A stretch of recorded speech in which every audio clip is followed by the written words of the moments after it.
Good afternoon, everyone. Please silence all communication devices. Our program is about to begin. Please silence all communication devices. Thank you.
Please welcome Reno Mayor and the President of the U.S. Conference of Mayors, Hillary Schieve.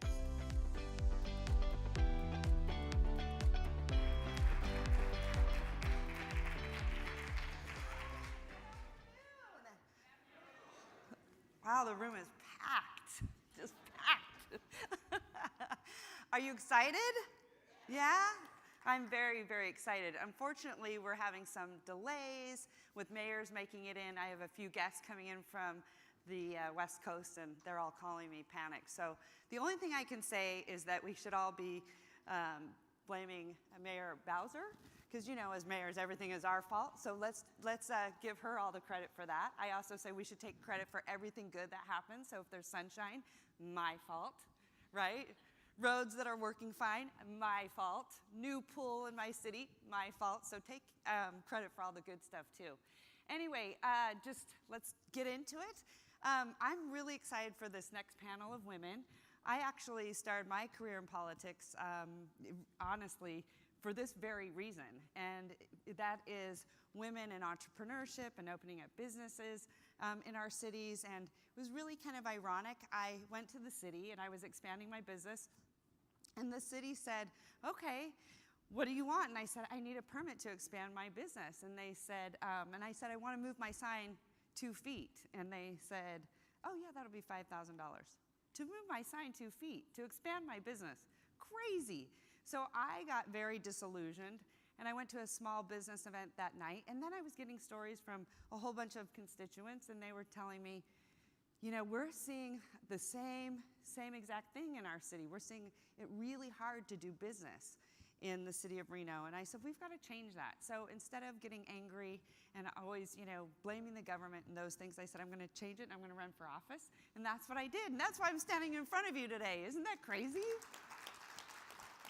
But we have some wonderful women on this next panel, and these are all advocates for small businesses and women. And one statistic that most people may not know, Women-owned businesses generate $1.8 trillion in revenue and employ 10 million people. Did you know that? Did you also know that small businesses are the largest job creators in the country? A lot of people think it's Fortune 500 companies. That is not true. So anyway, so I'm very proud of obviously of my female-owned businesses in my city. So we're gonna have a great panel. We're gonna talk a lot about how important it is to employ obviously females, but small business really is the backbone of America. Anyway, okay, so the conference would not be the conference, right, without the one and only, I call him the world mayor. He's gonna give us a great introduction, and that is the one and only Tom Cochran. Come on out.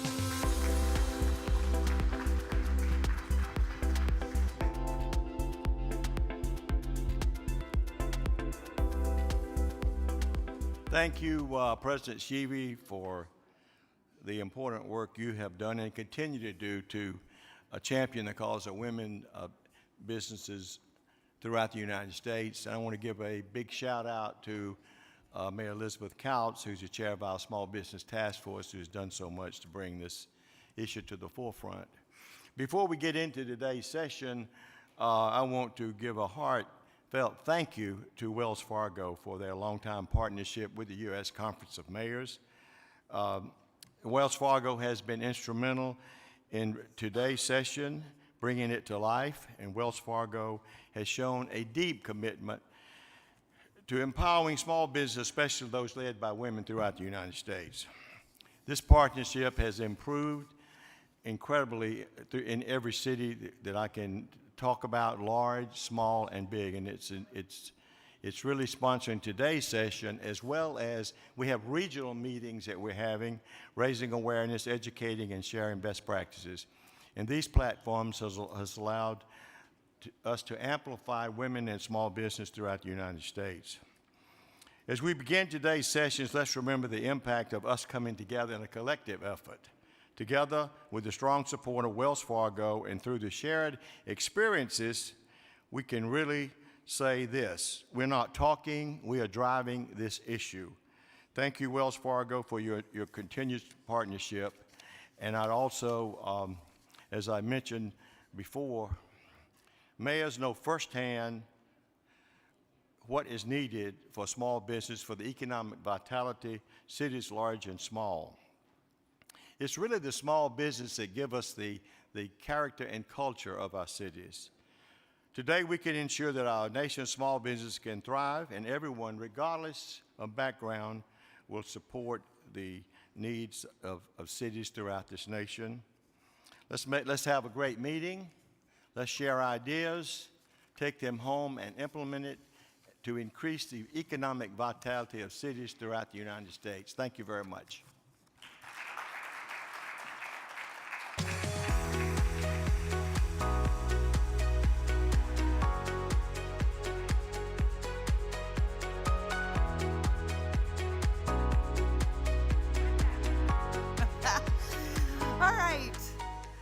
This next mayor, she is incredibly impressive. Maybe some mayors don't run, obviously, small businesses, but they do run cities. And obviously, cities can be very complex and run a lot like a business. And I believe that. We manage massive budgets. In my city, the budget is $450 million. So mayors are not immune to running cities a lot like businesses. This next wonderful speaker is a dear friend of mine. I absolutely adore this woman. We've formed a really great relationship with each other on the Hill over mental health. Huge advocate and also small business champion.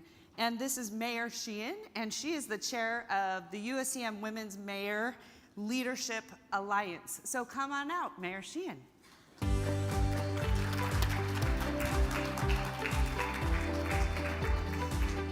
Thank you, Mayor Sheevy. It is really delightful to be here today. How many of us are grateful that we just arrived? I think some of us are here without our luggage. Hopefully we'll get back together soon.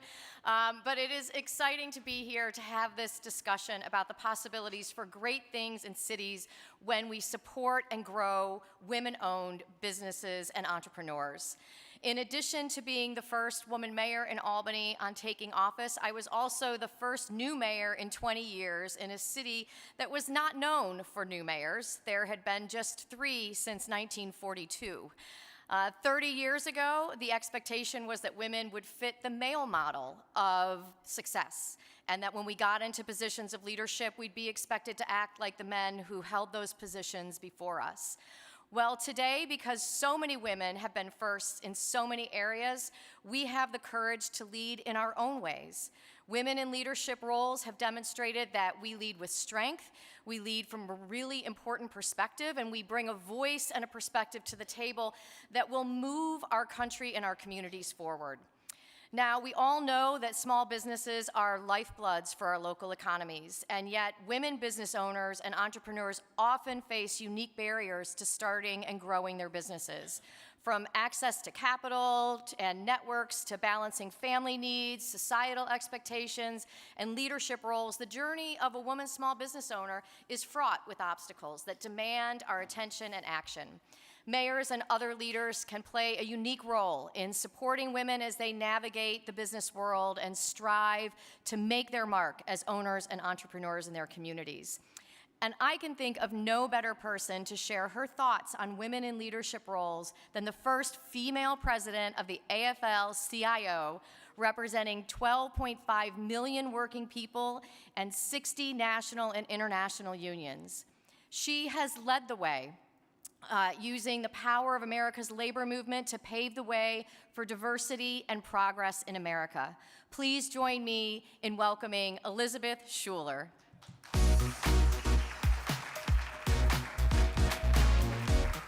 All right. Hello, hello, everyone. You made it. Thank you to the brave souls who, and you're mayors, you're on the front lines of bad weather. So I actually took the metro down. As you probably have seen, the city is completely empty today. But I really wanted to be here today with all of you because it's not often that labor is tasked with speaking on an entrepreneurship panel. So here we go. Want to thank Mayor Sheehan, of course, for the introduction, for her leadership, along with Mayor Warren on the Women's Leadership Alliance for the U.S. Conference of Mayors, President Sheevy, also CEO Tom Cochran, of course, for the long-standing partnership. I think we need to do more of it. And that's my hope anyway, is that you'll invite me back. So great to be here with so many friends. I'm just going to start with AFL-CIO. How many of you have dealt with the AFL-CIO in your area? Okay, it's kind of a trick question. I thought more hands would be up. But we are a federation, just like U.S. Conference of Mayors, right? We're a federation of 60 unions, 12.5 million workers in all sectors of the economy. And I think people have some stereotypes of what unions are and who they represent. And we are busting all those myths because really union membership cuts across the entire economy. From professional football players, yes, those football players who are on the field in Buffalo, bringing it home, all the way to, we have women's soccer players, we have all kinds of athletes, we have nurses and teachers, plumbers, pipe fitters, construction workers, of course, semiconductors, I'm thinking of manufacturing. All of you are very familiar with the way our economy is changing and growing, and so is the labor movement. So wanted to just start with, we just had our MLK weekend, right? Hopefully you had a good one. I know you were traveling, but I was lucky enough to be in Montgomery, Alabama over the weekend. We had our annual MLK Civil and Human Rights Conference, and it is a chance for all of us to come together across so many different spaces, civil rights, labor, politics, community activism, and talk about how we can better fight for the rights of all working people and our communities and our country as a whole. So what I loved, though, about being in Montgomery was, number one, getting out of Washington, D.C., yes, but really hearing from so many fantastic local leaders, including Mayor Stephen Reed of Montgomery. Yeah, he's not here apparently. He's probably still stuck down there. But, it reminded me being down there of both the burden that has been placed on our mayors and local leaders over the past few years, obviously during COVID, but also how much opportunity that mayors have to influence this incredible moment of change that we're in, whether it's economically, politically, socially, and how much of that change starts with you. And certainly with our women leaders who are on the front lines, which is what this panel is all about. So thank you, thank you, thank you for all you do. And it's a privilege to be here with you today. And I mentioned that we're in a moment of transformation. Have you noticed? Yeah, this is all we've been talking about. Certainly COVID, right, has changed the way the world works. And specific to this panel's topic, of course, the way our economy works. And women are at the heart of it, on both sides of the equation, labor and management.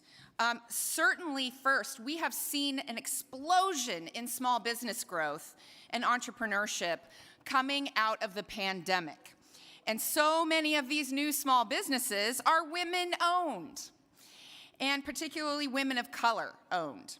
And I was truly shocked by the statistics. You're probably already aware of this, but since 2019, women-owned businesses' growth rate outpaced the rate of men's by 94%. And for the number, that was for the number of firms, and 253% for employment, 82% for revenue. That is incredible. And wait, there's more. During the pandemic, women-owned businesses added 1.4 million jobs and $580 billion in revenue to the economy. That's right. And in that same time frame, the number of small businesses owned by Black women has doubled. That is thrilling. That is long overdue. And it's a testament to so many things. The federal funding that you fought for, the state and local support, and most of all, incredible women all over the country who are seizing their dreams. And the same is happening on the labor side. We have women in workplaces all over this country who are leading this moment of change for working people. And I travel across the country every week, and I cannot tell you how inspiring it is to see women leading the labor movement in so many different ways. Baristas taking on some of the biggest companies in the world with strikes and collective action. Women in healthcare who were asked to show up during the pandemic, in some cases wearing garbage bags as PPE. Remember those early days? Raising their voices and collective strength to demand safe staffing levels. Women in the trades who are seizing these jobs and careers that they were shut out of for a very long time. And so many more examples. So women are making great strides as small business owners and as workers. And we can keep making progress on both sides of that coin. But I think what all of us also know is that together, we are truly unstoppable. Women are half the workforce. And not many people know, we are now half the labor movement. Yes. In fact, I like to say, the labor movement is the largest organization of working women in the country. I'm going to say that one more time so you can tweet it out or X it out or whatever. Women make up half the labor movement, so we are the largest organization of working women in the country, 6.5 million strong. We're very proud of that. All right, you can clap for that. And women-owned small business in this country are at 43% and growing. So they're almost getting to that 50% mark. We have phenomenal women serving as mayors in this country, all across this country, as evidenced by this room. So if we continue to come together, we're going to be the ones who define this new economy, who make it work for all of us, for every woman and every worker in the country.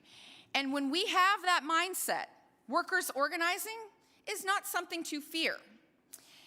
And I'll just say, it's a moment to consider what workers in your cities and towns are telling you about their work experiences, about their ability to make ends meet. I just came from Montgomery, as we were talking about, and someone said, yeah, we're making $7.25 an hour. A lot of people down here think that's a good wage, but only when you get 3 jobs, you're making $21 an hour. That just cannot be, right? We need to be making a living wage, and we can do it together. And that's right, there is a misconception that unions and small business don't mix. But the truth is that the vast majority of us have the same interests. When you break it down, the same goals, especially when it comes to women entrepreneurs and women in the workplace. We all want prosperity. We all want to be treated fairly and with dignity and respect, whether you've got a new bakery or a restaurant or a tech startup or you're working name your business. I know some of the most thriving small businesses I work with where women start out as workers and then become entrepreneurs is in construction, where many, many women are becoming contractors. Nonprofits are starting up and organizing because, again, we have the same goals. We all want to see our workers and our families do well, to see our communities do well, and to see our economy do well. We want to see our basic freedoms, our right to vote. We want to make our own choices with our own bodies, and we want to make sure that is protected. And we all want to feel like we have a hold on the future, especially during these scary times of disruption, like with artificial intelligence and automation that's coming down the pike. I saw a very scary headline that the IMF was predicting 40% of jobs will be automated due to AI. So those jobs are especially going to affect women. There's a study out there that shows 80% of jobs in women-dominated industries are at risk of automation. That's a problem, versus only 58% for men. And the way we prepare ourselves is to seize our power now and set the standard now that small businesses across the country will follow. So what does that look like? 3 things. First, it is asking what legislation can we drive at the local level in areas like family and paid sick leave and childcare and wraparound services, because we know that's the barrier for women workers, and make sure that we get more women joining the workforce. Second, it's encouraging our entrepreneurs to support women workers with safe workspaces, obviously, but also with training, with mentorship, opportunities at advancement, so that we can keep this virtuous cycle going. And third, and finally, it's having entrepreneurs actually support their workers' right to unionize, because they recognize that we're all better off when our workers have a voice, especially on the issues of the future like AI, especially on these issues that's going to take all of us coming together to make it work for humans, for human beings. That's what we want to put front and center. Look, we have this incredible moment in front of us to shape the economy of the future. The concrete isn't even close to dry yet. Had to throw a construction reference in there. But our economy is going through massive change. And if we work together to do this the right way, we can shape it in a way that puts women first, in a way that puts working people first, puts our communities and cities first. And so all I want to say is, please, please, please think of us as your partners. Thank you for being extraordinary leaders. Thank you for all you do for your communities and cities, and let's build those partnerships, those supports, those investments together so that women and all working people can thrive. Thank you so much.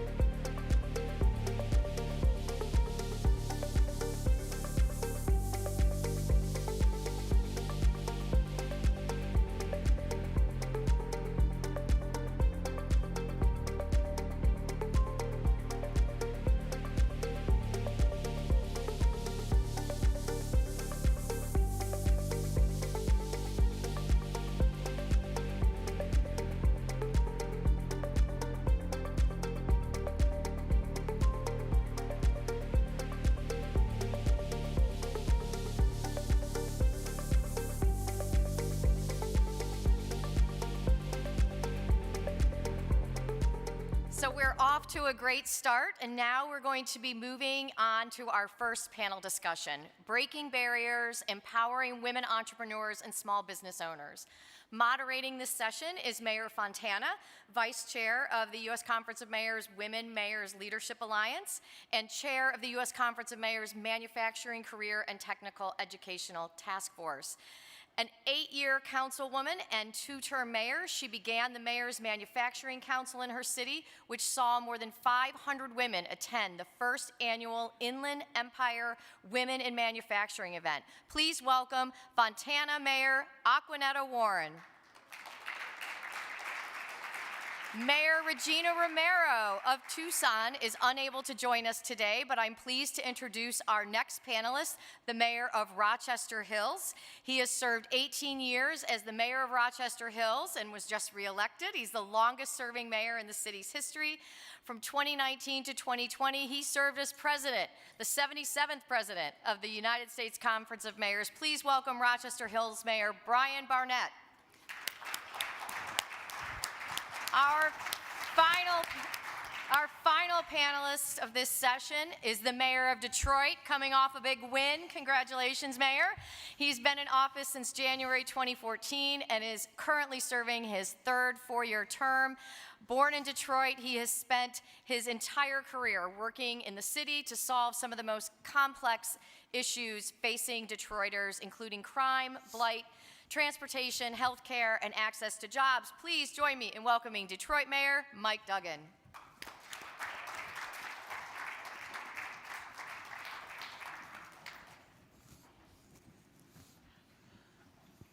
Before I thank all you wonderful mayors for being here today, I just have to do one correction. I'm in my 4th term. Yeah.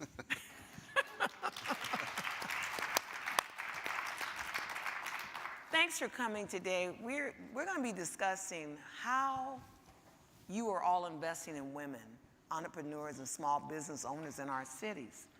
Local economies are driven by small businesses, and it's important that women and small business owners are given the right resources and opportunities to reach their dreams and be a critical part of that economic success in their communities. I got to tell you, when a woman goes after something, and you know, I know this because I'm a woman.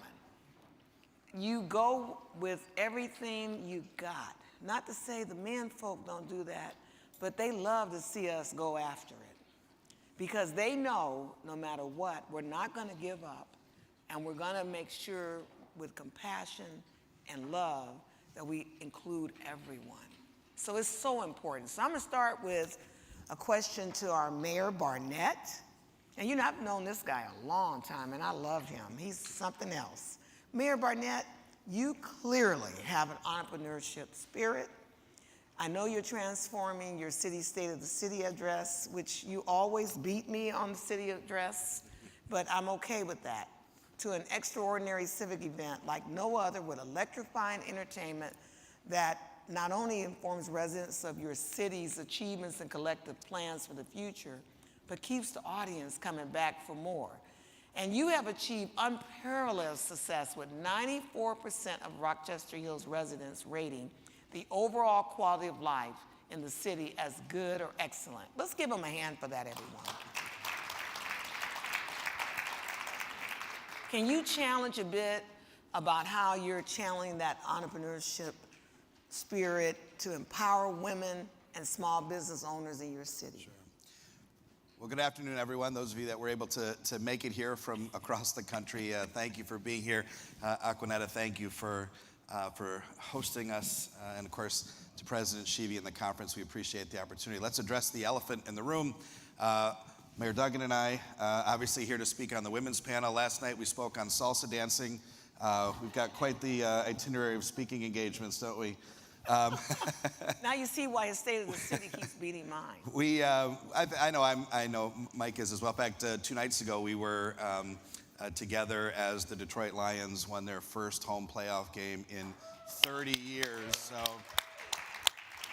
for some of you that complain that your teams have missed the playoffs for a couple years, you don't understand how long it's been. I couldn't drive the last time the Lions won a home playoff game. But The reason we're here is pretty important, and I think it's not, it's important for whoever runs the city to understand the unique nature of empowering your women entrepreneurs. And I hope that we have had a successful story of that in the city of Rochester Hills. And much like many of you in leadership, you don't always get to determine the hand that you're dealt. And obviously, leading through COVID, we learned quite a few things, specifically about entrepreneurship. In the state of Michigan, 136,000 women left the workforce during COVID, and that certainly was true. You saw it in your cities, we saw it in mine. And the one thing that you learn when the employment base goes down is that entrepreneurship naturally goes up. And so as a city, we started to look at this robust new, particularly over half of the businesses that were started during COVID, entrepreneurial businesses were started by women. What were some of the things that the city needed to do? We learned some interesting lessons, and maybe there's some practical takeaways. I always like to think things and make things easy. For us, 3 things. First, be flexible. And for us, that was pretty interesting. We, and maybe you as well, Mayor Duggan, we had a lot of work rules that were in place. For example, in most of our technology parks and most of our retail centers, businesses had to be open from 8 to 5. Why? Because we wanted there to be some consistency so that residents knew if they went to this park, if they went to this retail center, businesses would be open. That didn't work well for the new models, particularly of women entrepreneurs, which are trying to balance home schedules and family life with work life. We learned that, we heard that, and we canceled. We eliminated all work rules in the city, which wasn't something that was top of mind, but once we did it, we realized how much it was holding people back. Being flexible and eliminating all of the charges that we had for home businesses. We eliminated every fee to start a home business to try to make it a little bit easier. Be flexible. The second was be intentional.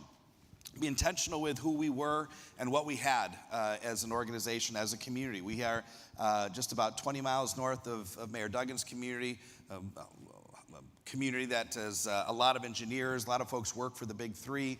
A lot of folks work in the automotive industry supporting those. We still call them the Big Three in Metro Detroit. But we had a lot of people, a lot of talent that were sitting off to the sidelines. We intentionally looked to get those folks involved. I have an all-female staff, team members of our economic development team is all female-led.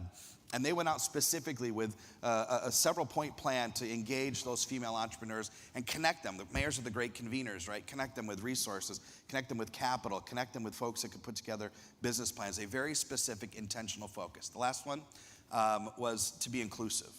And this one was interesting because I like to think we all think we're inclusive. And as I just mentioned in my second point, we talked about being intentional. Being inclusive meant we really previously focused on those companies I mentioned, those engineering companies, those companies creating jobs, those companies associated with the Big Three. We're missing out on the social capitals, the social entrepreneurs. We had completely neglected, in large measure, our nonprofits. And so we began to include specifically, intentionally, our nonprofits in some of the connecting to capital, connecting to plans. Almost all of our nonprofits in the city have female leadership. And so for us, it was 3 things: being flexible, being intentional, and making sure that we were being inclusive, which really turned the tide and helped us get our female entrepreneurs unlocked and providing great services for our residents in the city. That is outstanding. We're going to hear from Mayor Duggan right now. Well, thank you, Mayor Warren. I got to tell you, when my staff came in and said they're asking you to come and speak at the first session of the conference, and I said, okay, what is it? And they said, the women entrepreneurs. I said, no, you got a message for a different mayor. But came back and said, no, you wanted me to be here. And it is kind of remarkable what's happened in the city of Detroit with the business startups. I got elected mayor 10 years ago when the city was in bankruptcy. We'd lost 200,000 people in the previous decade.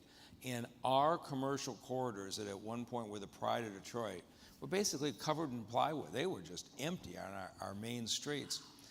And as we transformed the neighborhoods and brought people back, they were having to go to the suburbs.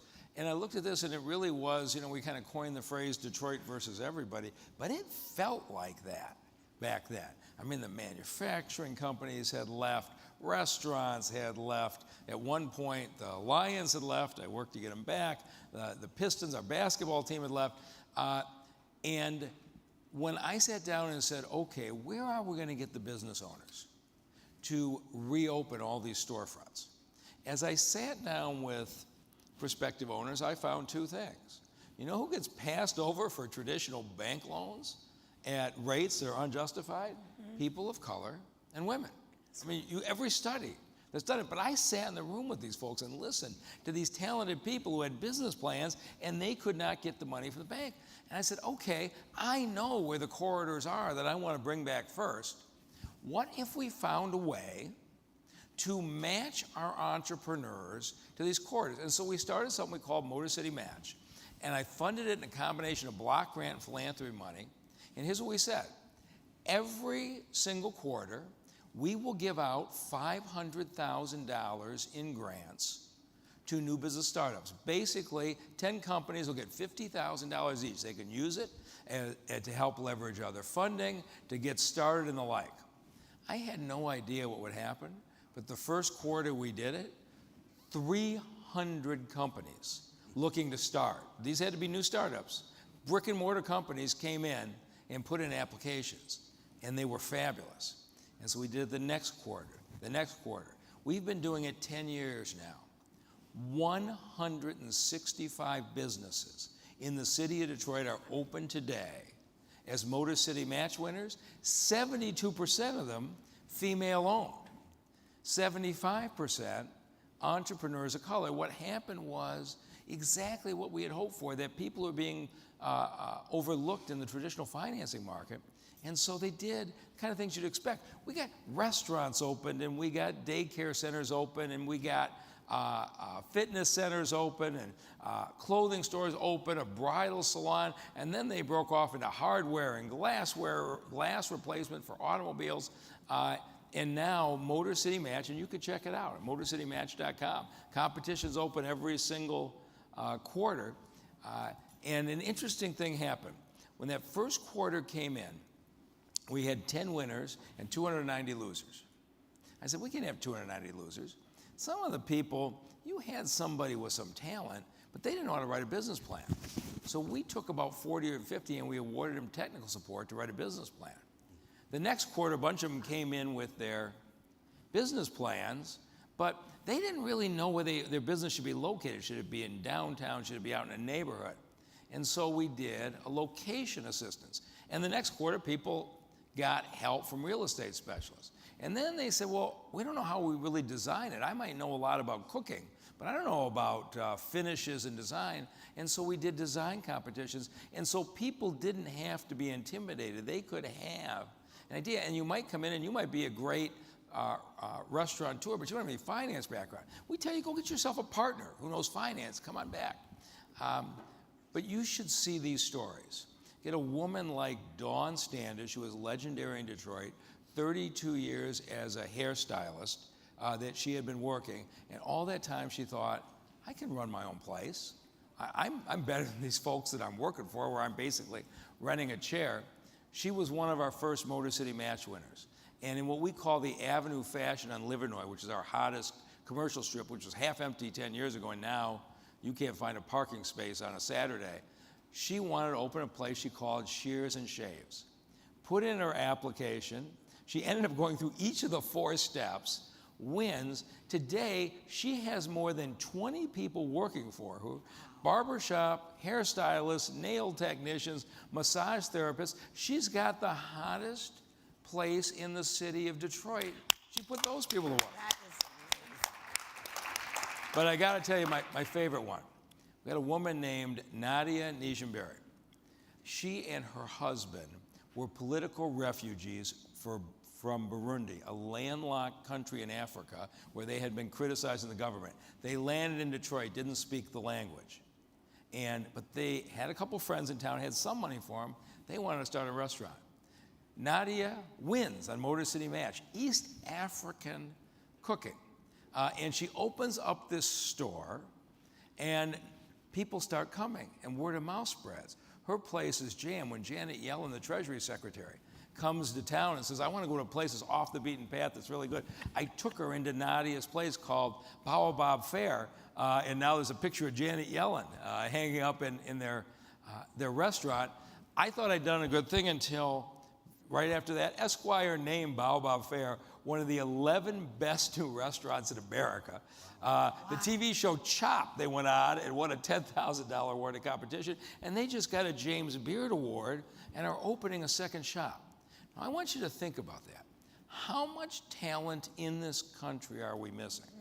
When a Dawn Standish is cutting hair instead of running her own business, when a Nadia Nijimbere is sitting there thinking, I don't have a way to start a business in this town. And that's what we're doing in Detroit. We've got the lowest unemployment rate we've had in 30 years. And our businesses are filling up. But in large part, it's because we took people who were overlooked and gave them a chance. And as a city that's felt like we've been overlooked, we kind of felt like that was fair. And so that's what we're trying to do in the city of Detroit. This is outstanding. As I listen to both of you, one thing stands out. You started off with flexibility, intentional, and inclusive. You know, I'm gonna use that, okay? And then you have a name for your program, Motor City Match. In Fontana, we have Fontana's Open for Business, and that is a trademark for our city now where it could mean whatever, but we did that because people would come to me and say, you know, I want to get a business license. I want to do this. I want to work at the planning department. But it is so daunting to do those things. What have you done to soften some of those hurdles? Do you have a concierge when they come into City Hall to walk them through the process, or is it all market driven? Let's start with you, Mayor Barnett. Well, it's a good question. Mayors have one great power and talent. And if you're a new mayor or a mayor that's been around for a long time, you'll learn this. It's the power to convene and to bring together just about anybody in your community or in the surrounding area to help solve a problem.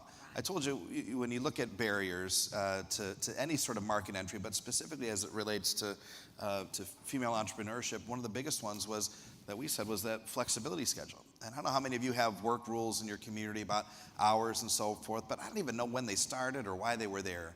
But once we took them away, we got almost nothing but positive comments about it. I think COVID helped that. I mean, you know, now not every restaurant in our city is open on Monday. Not every restaurant is open for lunch. But you know what? The patrons learn.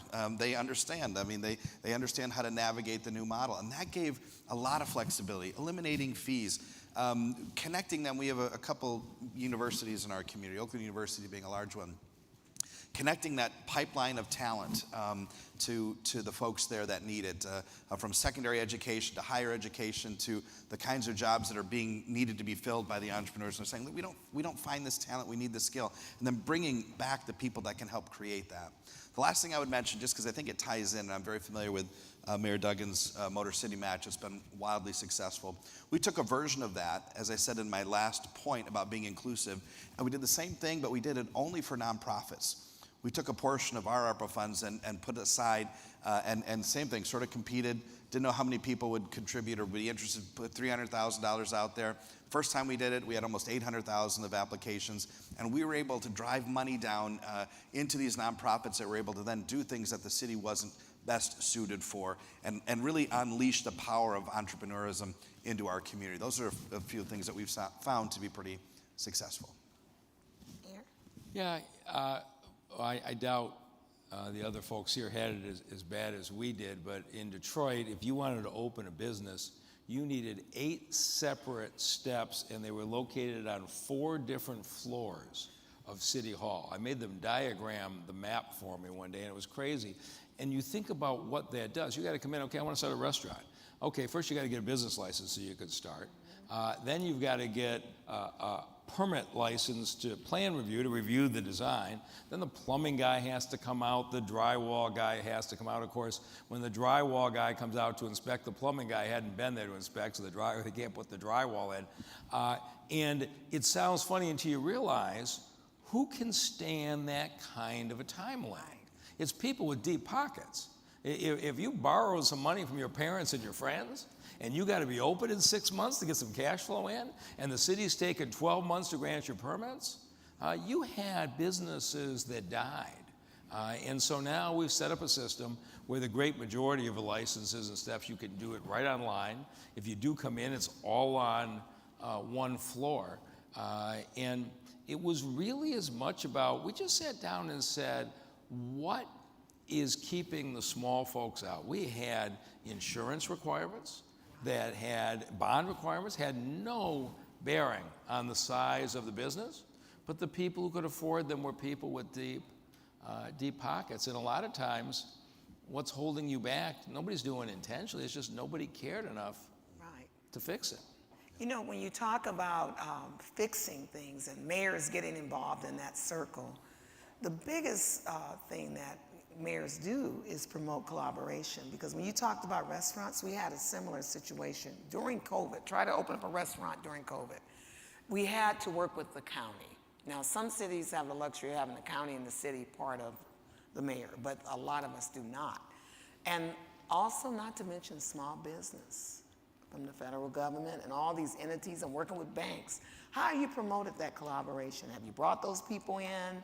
You know, roundtables work when everybody's on the same level, but how have you been able to do that?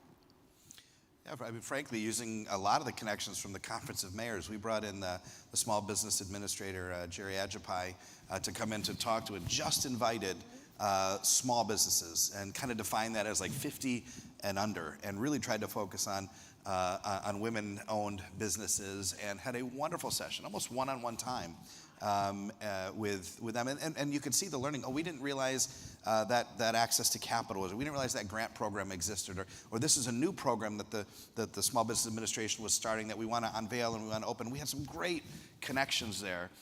And you can just see, again, that power to convene. You see it working in front of you. When you see a business owner, you know, sort of lit with enthusiasm again after, you know, the daunting 4-floor kind of experience that they have in so many cities, that's a great feeling. That's a great feeling.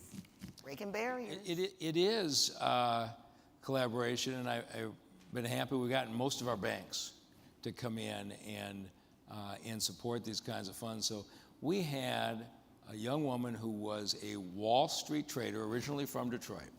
She hated trading on Wall Street. She would go home at night and mix batches of lipstick in her sink, purples and greens and all these shades. And she got on Shark Tank and went on Shark Tank, the TV show, and they ridiculed her and told her idea was stupid. Wow. She moved back to Detroit and said, I think my lipstick company could work. Now, think about that. I was so excited that now we're building this. She came in, she ended up getting a loan from one of our programs through Chase, got the money because it costs a lot of these materials. She's out of the back of her car and on the internet, and the Meijer network sees this, puts her on. She ends up with the hottest product in the beauty departments at Meijers. Starts to spread, and now she's opened her own bricks and mortar store in downtown Detroit. And the big part is, I want her to stop buying the lipstick from her former other people, but open up a factory in Detroit and make it. But everybody in town, now Dan Gilbert, our largest property owner, he made her a lease because he wanted her business there. And the week she opened, Dr. Jill Biden came to town. To celebrate it. That's the kind of thing that you can do when you put people together. And that's celebrating people where they are. That's so important. You know, I look at my sister. She is a ovarian cancer survivor of almost 7 years. And she's making soap. And she donates it to people that are going through that process. And now she's doing men's shaving cream and all of that, but she hasn't pulled a plug yet. But I'm gonna show her this video because it can happen for anyone. But it's amazing how much talent is out there, right? Right, exactly. Now, I'll tell you a quick, oh, go right ahead. because I think there might be some on your tables. Just one of the great female-owned businesses in our city is called Dutton Farm, and they do two things. They try to give the special needs community a purpose and a paycheck. And once we found out who this group was and what they do, Wow. I'm all about them. We buy their stuff all the time. They make little candles, they make soaps. Your story reminded me of that. And you'll see on your tables, we brought a bunch with us today, a female-owned business, again, being intentional about what we purchase. I took down all the art in City Hall and put up only art produced by Dutton Farm farmers.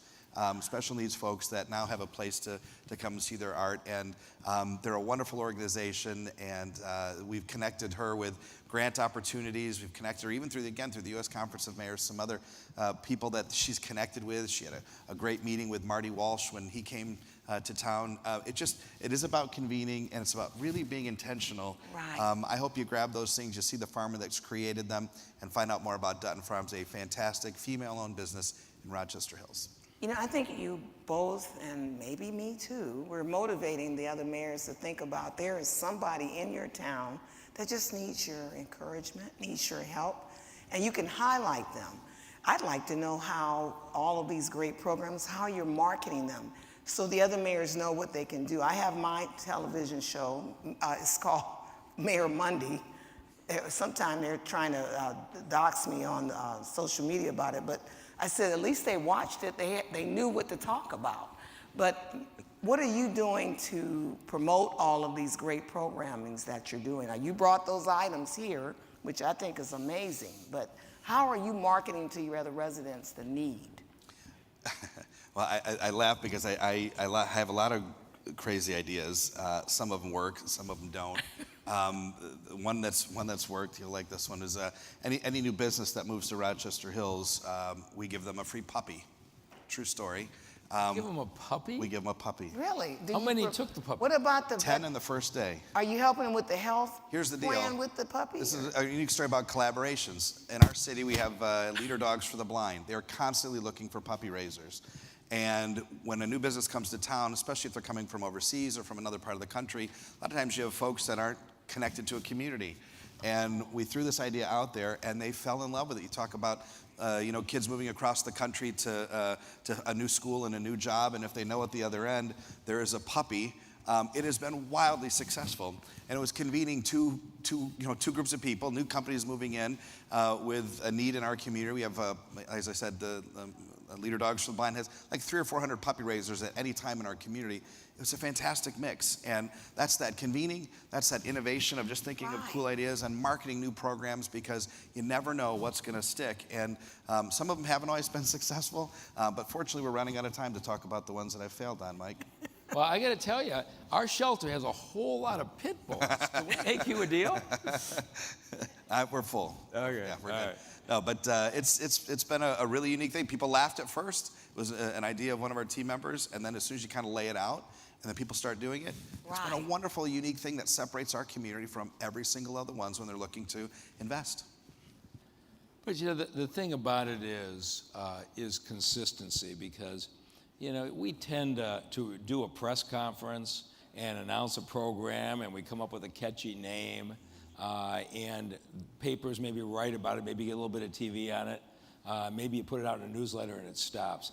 It is the consistency, because when you're going to succeed is when other people know about it. But if you come to the city of Detroit and stop in at any shop or any restaurant and ask them, you say, I'm interested in how new business start up, the first words out of their mouth will be Motor City Match. Everybody knows somebody who has succeeded. And the fact that 10 years ago we gave out $500,000 a quarter, now we're giving out $500,000 a quarter.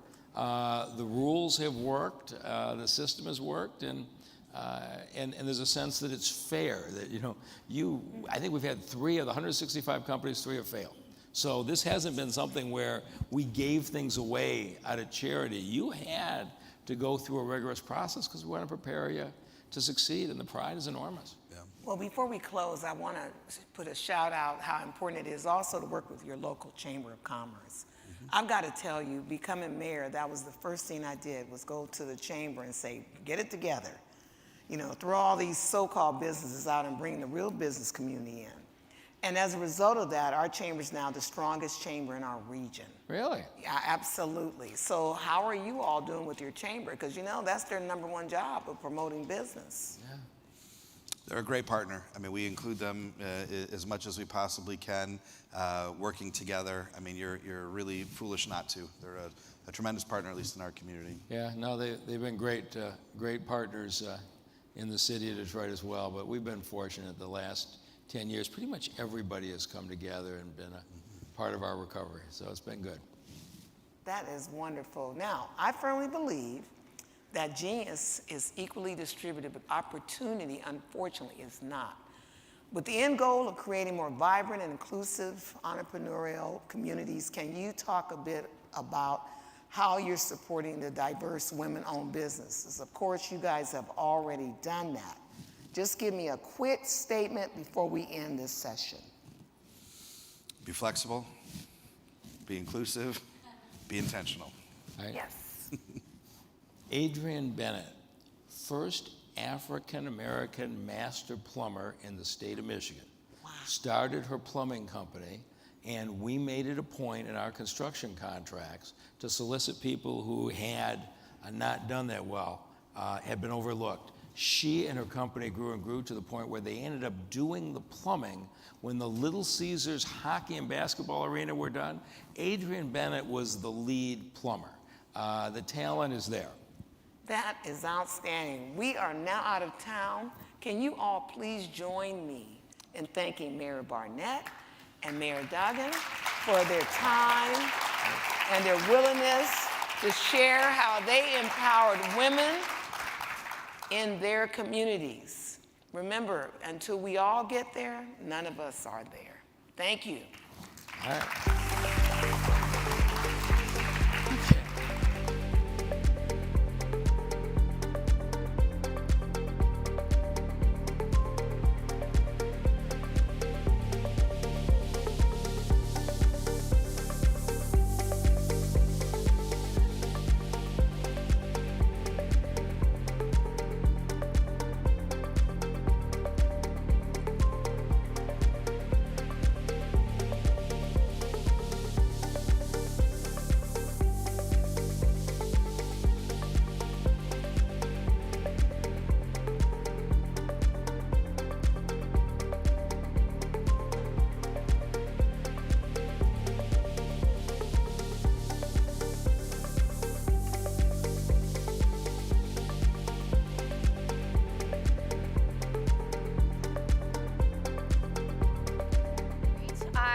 I hope you were also feverishly taking notes of all the great ideas you can steal. Apparently, puppies for everyone. So let's delve into our next topic, strategies for building and supporting women entrepreneurs and business owners. This discussion is not just about fostering economic growth, but it's also about shaping a more inclusive business landscape where women entrepreneurs can thrive and contribute to our communities. Moderating this panel is chair of our Small Business and Entrepreneurship Task Force and the 68th president of the U.S. Conference of Mayors. Please welcome Burnsville Mayor Elizabeth Kautz.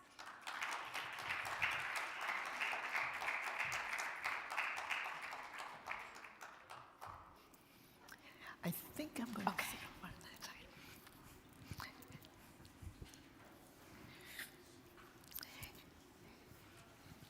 Thank you, Mayor Sheehan. This is wonderful to have this conversation with you. And thank you to all of you for making it. It's been quite a day with all of the canceled flights and so forth. So, Mayor Sheehan, you know that unfortunately we had Mayor of Austin, Kirk Watson, who was supposed to be here, but he had to cancel out. And also the Mayor of Scranton, Paige Cognetti, who was also scheduled to be here, but there was an incident in her city that didn't allow her to come to the conference. And then we are very flexible and nimble, and then we tried to see if we could get Mayor Fremont, Lily May from California. Well, she had 2 canceled flights. And so with all that's been going on, it's good to see all of you that you're here participating in this pre-conference session. So, Mayor Sheehan, wonderful to have this discussion because it's important for entrepreneurs and small business owners to bring countless economic and cultural benefits to our cities. It's so important. It is also important as mayors that we continuously leverage our resources and local partnership to equip entrepreneurs, particularly women, with the skills they need to feel confident in their enterprises. One of the things that we've done in the city of Burnsville is to make sure, well, one of the things we did during COVID, and we had the ARPA funds, we gave out and shared our ARPA funds with our businesses and gave them grants. But we also knew that we just couldn't give them money. We needed to leverage our resources and the partnerships. We're big on partnerships to make sure that they had the resources they needed to survive COVID and then move into thriving. We also partnered with the county and the state to get more money and allowed our businesses to understand where those resources were for funds. Then we worked with the State Department, the Department of Employment and Economic Development. And they came in and also helped. And one of the things that we have in the city of Burnsville is we have a collaborative between the cities in our county, and then we hire consultants, and they come in to our city hall, and it's open to business. This allows our women business owners, entrepreneurs, to come in and to have a conversation so they could be mentored to revisit their business plan. Where are they going to go from here? What can they do? And let me tell you, resources that would help them was very important because we also engaged SCORE and had them come in and help our businesses. And I'm serving my 29th year as mayor. And one of the things that I did about 25 years ago was to convene a CEO roundtable. And around that roundtable are big business and small business, and they help each other. And our large businesses during COVID, because we were doing a lot of our work virtually, they got to know some of the people around that table because of the work that we were doing. But what they also learned that there were people who really needed some help. So there was organically, the large business owners helped the small business owner. We had Permac Industry, a woman-owned manufacturing company, and needed to be a vendor to a largest company, and it's an aerospace company. But they're federal, so there were a lot of processes that they had to go through and a lot of licenses. So the president at that time worked with Darlene Miller and helped her through that process so that she can move and become thriving in her business. And during the pandemic, one of our small businesses, and her name is Amber Budd, and she has an atelier, and it's a spa, so it's everything. And you know, they all closed down. Right. I was very impressed with what she did. She was flexible, she pivoted, and she did some things that allowed her to survive, but also thrived at the same time. So I think there is so much that we can do to help support them by also being facilitators and conveners of our partnerships. The other thing that's very important, I believe, is making sure that our entrepreneurs, our women-owned businesses, know where those resources are. And I always let them know that through the U.S. Conference of Mayors, we have Partner America, and that they can make a phone call and they can also access that partnership. So there are so many resources around that we can do this. And I understand, Mayor, that you too have done some things with your ARPA funds. And then I was wondering, can you talk about those investments and how they supported your small business owners? Well, it's great to hear about all of the things that you're doing in Burnsville as well. And you know, when we received this ARPA funding, it was really kind of unlike any other funding that we have had access to, in that while certainly there are rules of the road and documentation and the uses need to be in line with what is permitted, it really was far more flexible than many of the other funding sources that we've had to deal with. And a lot of small business owners are really reluctant to go through a process when it's just paperwork after paperwork after paperwork. It can be so intimidating and such a barrier. And so we really looked at this program, and what we did, we had about $25 million that we put out for funding.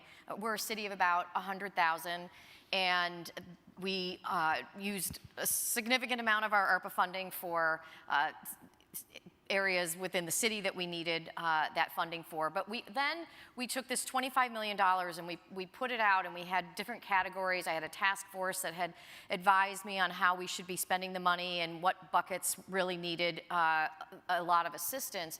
And what we found pretty quickly was that we were not the right entity to be judging applications from small businesses. And so instead what we did was we granted about $1.5 million of this money to an organization called Capitalize Albany Corporation, which is our economic development arm, and our 3 business improvement districts, half to each of them. And we asked them to create a program for small businesses because they were in a much better position. It's something that they do regularly to evaluate business plans and to evaluate the needs and to make these grants. And they worked really hard to streamline the process, provided a lot of technical assistance, and they created 2 tracks. So there were mini grants, so that was anywhere from $1,500 to $5,000, and then there were larger grants of $5,000 to $25,000. And so the mini grants were a very streamlined process for the application. And we ultimately, for $750,000 of that funding, our Capitalize Albany Corporation gave out 34 grants, and of those, 85% were to disadvantaged business enterprises. So those are minority, women-owned, and veteran-owned businesses. And of that, 59% went to women-owned businesses. And so it was really gratifying to see that level of success, to see that level of participation even in the process. Because what we had found is that many times the smaller businesses, women-owned businesses, people are working 70, 80 hours a week. They're running a business. And so they wouldn't even participate.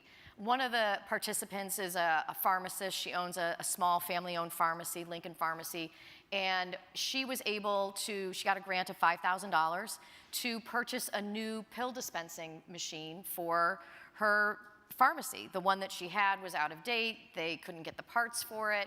And so, you know, you think, what can $5,000 do? Well, $5,000 for her saves time. It you know, brings them to the next level with respect to patient care that they're able to provide. And it was very gratifying to see that level of women-owned participation. But I do think breaking down the barriers, I think another thing that we do here when we have the opportunity to talk with folks in the federal government who create these wonderful programs, but often need to hear from us what the challenges are with them. Mm-hmm. And how can we ensure that we're doing everything that we can to make that process more accessible for our small business owners. And you know, we still don't get it right. I just heard from a business owner yesterday. He called me and he said, you know, I still think that the process for that grant application was, you know, too complicated. So I said, I'll tell you what, send me an email with 3 things that you would change about the process so that we can start understanding what that exactly looks like. But I think we have to be constantly looking at that. And I think the ARPA funding gave us the ability to do it and to experiment in a way that oftentimes we aren't able to do because there are SBA requirements or HUD requirements with respect to the funding sources that we have. Yeah.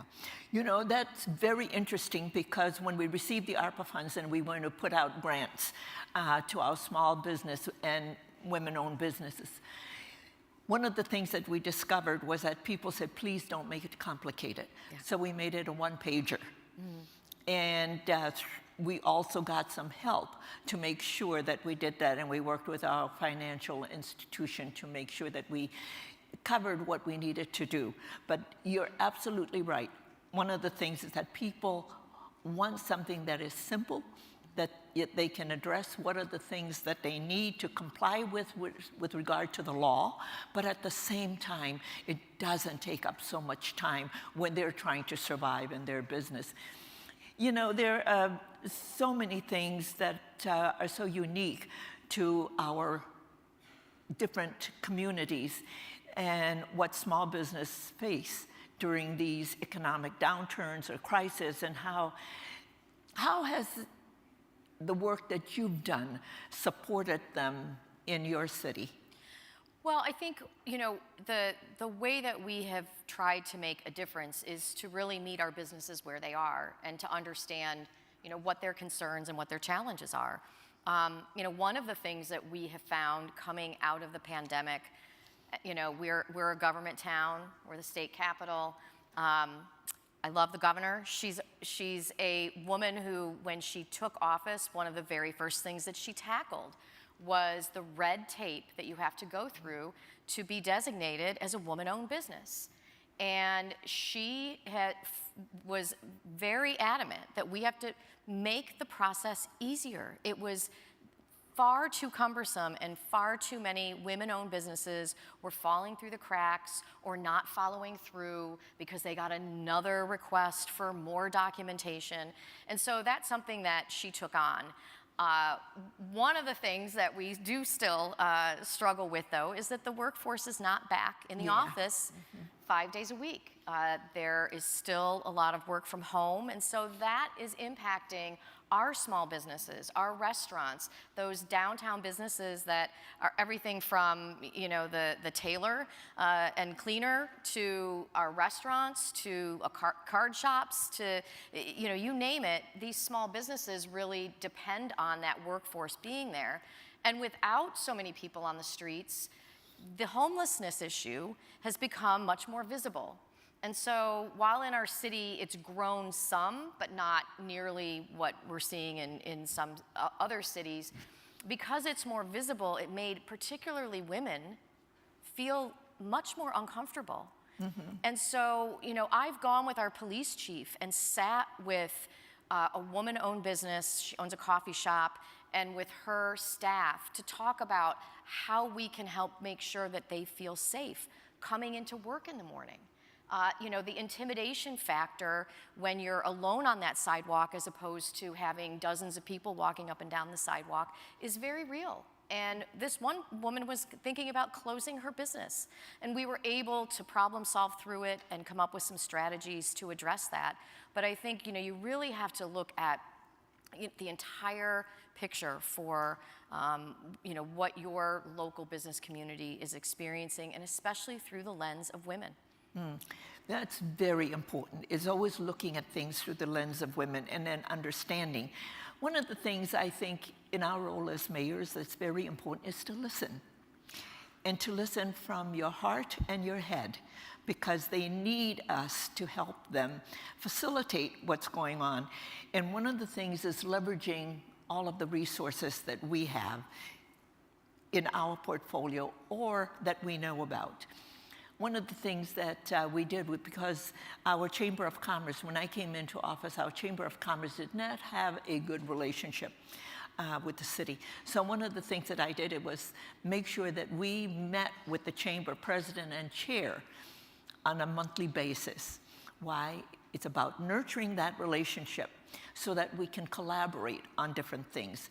working with Experience Burnsville, which is our arm for destination marketing, and also with SCORE, and a myriad of other partners. In collaborating, we can help our small business. And one of the things that we did was with the Chamber of Commerce, we partnered with the Chamber of Commerce, our congressional delegate, and that is Representative Craig.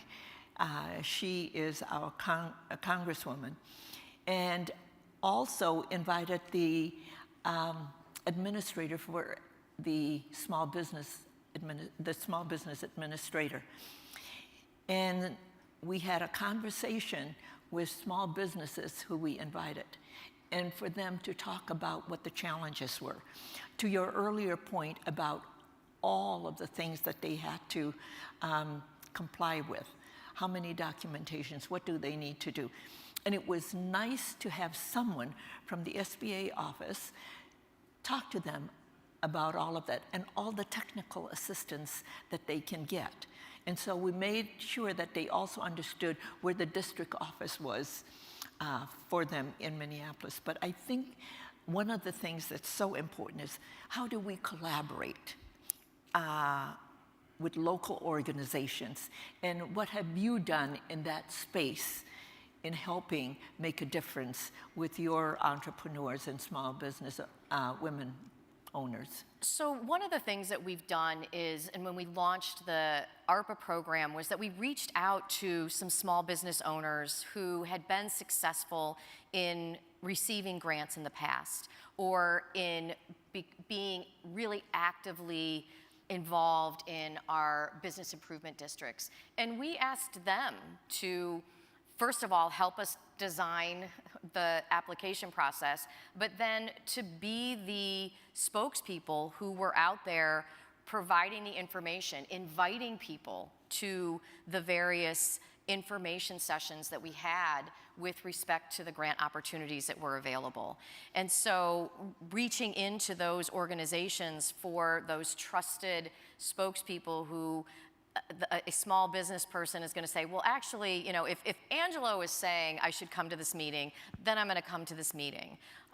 You know, if Zahara is saying I should come to this meeting, I'm going to come to this meeting because I trust them. And so that's been very helpful because, you know, with respect to our larger businesses, and I'm talking about 50 or more employees, most of those businesses do participate in our chamber. They do participate and have a better understanding of how to access capital, how to access resources.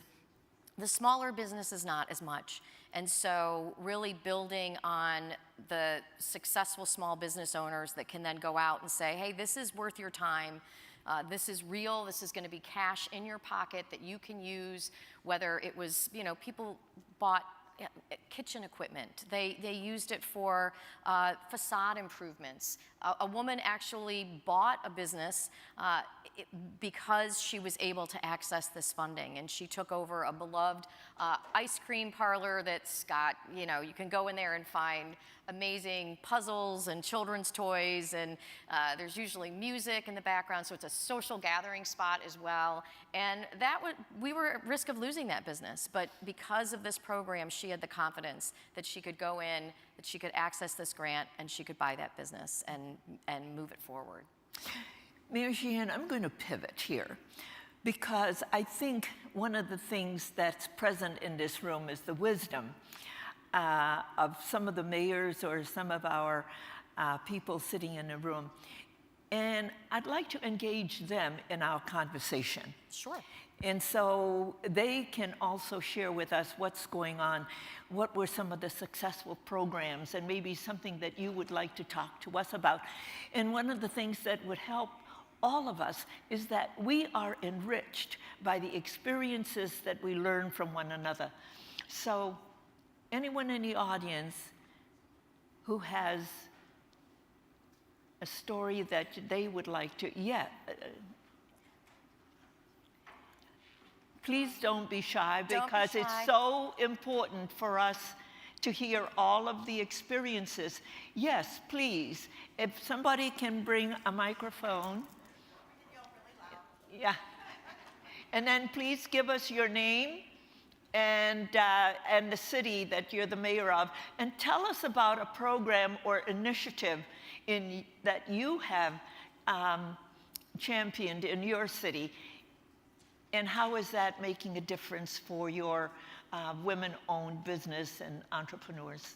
Well, thank you. I'm Angela Burney. I'm the mayor of Redmond, Washington, and this has just been a really wonderful conversation to listen to all the different opportunities different cities have.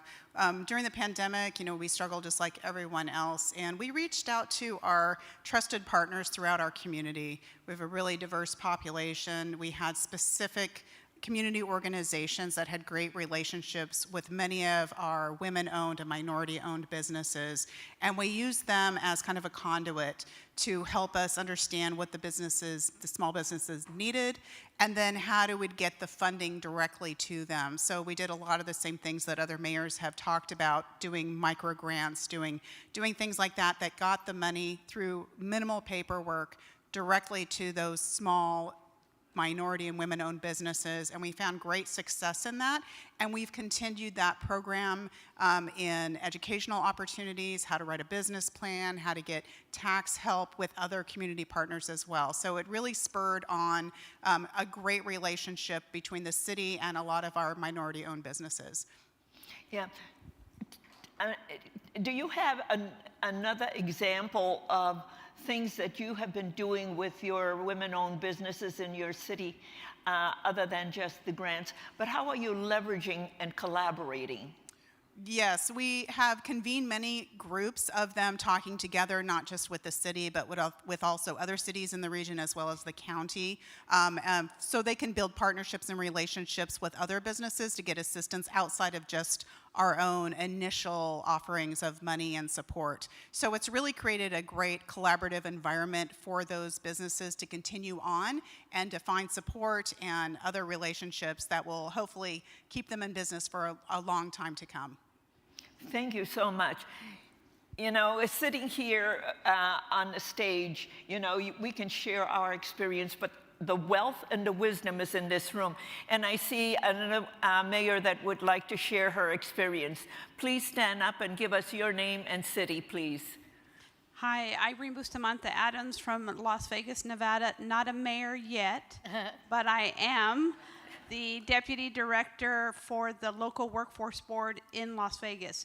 So I want to thank you for mentioning that if the mayor's office is not the conduit to get these grants out, that you can partner with other entities, like you said, and that's what the city of Las Vegas and others have done. They've looked to the local workforce board to get the money out to these businesses. Your other question on two things that we have done differently is, one, the Super Bowl is coming to Las Vegas next month. So in doing that, we help the small businesses, especially the women entrepreneurs, to learn to market their pitch to the Super Bowl so that they could be entrepreneurs inside the stadium. And that has worked really well and just really sprung up those women business owners to learn how to articulate what their niche is. And so that's an example. Number two, we're holding a micro business summit next month as well at the end.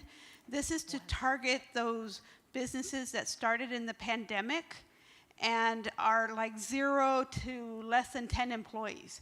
We're honing in on that to give them online tools, because sometimes they don't have the access to capital that they need in order to start thriving. So we are drilling down, because some small businesses are 100 employees and these micro ones aren't there yet, and sometimes they want to stay in that little niche. So we're drilling down to be able to support them through online platforms that would not cost them an arm and a leg to expand their business. Thank you. Don't sit down yet, and then don't give up the mic yet. Tell us about, were you coaching them? Did you have coaches for them to really clarify their pitch, their message? Yes, and I think it was the mayor from Fontana where she said that she partnered with her chambers of commerce. Yeah. And so that's what we did, is partnered with the chambers of commerce, and we practiced over and over before they went on stage and made the pitch, perfecting it, coaching them, mentoring it, and it was all done through SBA and SCORE and other partners. So it really was a collaborative effort. It is. It is about partnerships, and it's about the strength of partnerships and the strength of collaboration. Thank you so much. Anybody else? Yes, please, Mayor. I'm not a mayor, but I'm the CEO of Interrise, and we train women and minority-owned businesses on how to grow their businesses. Thank you. All the things that you mentioned are actually great. You're tapping into ARPA funding, but I ask you to take a step further. It's great that you're providing capital, but what about the technical assistance they need to help grow their business, to help build resiliency, to withstand things like the COVID or anything new that may come up? Or we've done really specialized projects. We used to work with Mayor Turner in Houston to train women-owned contractors. It's a 7-month program, but we want to build resiliency. And last but not least, we have over 10,000 alums that have taken the course. Being a CEO is a lonely business. You need your peers to rely on to help you get you through those tough times and to compare challenging stories. So and as you see the infrastructure bill come in, you can take money from that, just as you did the ARPA funding, to give to businesses and help them grow. You know, the technical assistance piece, I'm sorry. Yeah, no, I didn't mean to interrupt. go ahead. It is so important. Yeah. And I know, we had over 90 applications. We were only able to give out 34 grants, but we offered to provide technical assistance to all of the businesses that applied. And one of the things that's really sad, when somebody was talking, one of the mayors was talking about a beauty salon that opened up. I had a woman-owned business. She was opening a beauty salon, and she was scammed by the contractor that she hired to do the fit up. Yeah. And so again, and she didn't have a written contract, just a number of things that that can trip people up when they don't have the experience. And certainly, for this woman, she really felt taken advantage of. This guy came in, acted like he knew, everything and, what was going to happen. And so she, not only was she not able to open her business, but she owed money to the landlord because she couldn't open the business, but she had already signed a lease. So I think it is critically important, and I think it's great that you have this opportunity to help really navigate, before you even take that first step, because there are a lot of traps for the unwary. Yeah, you're absolutely right, because we did the same thing as I said earlier. We needed to make sure that we gave them the technical assistance to go from surviving to thriving, because a lot of them don't have the skill or the knowledge to do that, but also working with partners and collaborating and having them get those technical assistance will help. And also when we had the SBA administrator, it's really helping them to understand how to access all of the tools and the funding through the SBA. This has been rich to get your perspective, and to those of you who gave your insights and the experience that you have in your city, thank you very much, because what you did was to give a gift to the rest of us in understanding how the different experiences in our cities really help each and every one of us support our women-owned business, our small businesses, by sharing what we know and what we have. And that's one of the really great things about the U.S. Conference of Mayors, is that we also share best practice. Mayor Sheehan, thank you so much for joining me in this discussion. When things break down, we are nimble, we're flexible, and we pivot, and we find ways to continue on. And also thank you to all of you for being present, and to those who also shared your experience, thank you.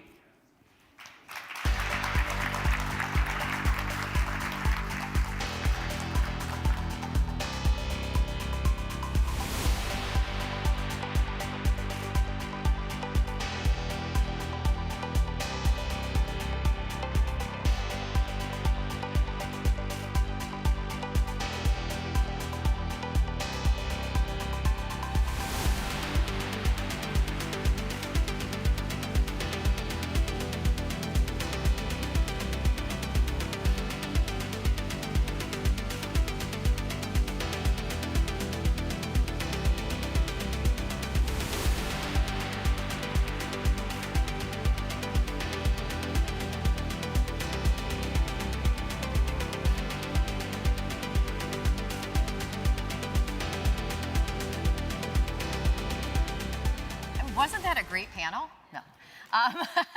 Mayor Couts was wonderful, and you're probably tired of seeing me, but we're going to move to our last session this afternoon, Empowering Diverse Small Business Ownership, a look at capitalization and resources. Moderating this session is the Director of Small Business Diverse Customer Segments and Senior Vice President for Wells Fargo. Please join me in welcoming Robbie Shapira to the stage. Our first panelist joining Robbie needs no further introduction. Please welcome back to the stage our esteemed President, Reno Mayor Hillary Sheevey. Also joining us for this discussion is the Mayor of San Antonio, re-elected to his 4th term in office last year. He serves on the U.S. Conference of Mayors Advisory Board, and prior to his public service, he was the founder of 2 small businesses. Please welcome San Antonio Mayor Ron Nirenberg. Mayor Jane Castor of Tampa was intended to be with us today. Unfortunately, she was not able to join this panel due to a flight issue, but we look forward to hearing from the rest of our distinguished panel. Thank you. Well, good afternoon, everyone. Oh, I know it's a small group, but let's try to do better. It's the last meeting, right. the last panel. Good afternoon, everyone. You're almost done. Good afternoon. Oh, there you go. Thank you for doing that. It's a funny day to have such an incredible focus on women entrepreneurs when so many are struggling to be here. But thank you for braving the elements. I was on the tarmac for 2.5 hours last night, so I feel lots of empathy for what got you here today. So thank you for showing up and showing out for diverse entrepreneurship. As you heard, I am the Director of Diverse Customer Segments for Small Business at Wells Fargo. What it basically means is that nationwide, my team and I, our job is to better serve diverse small businesses in every community that Wells Fargo exists and beyond. And so literally, this is my day job.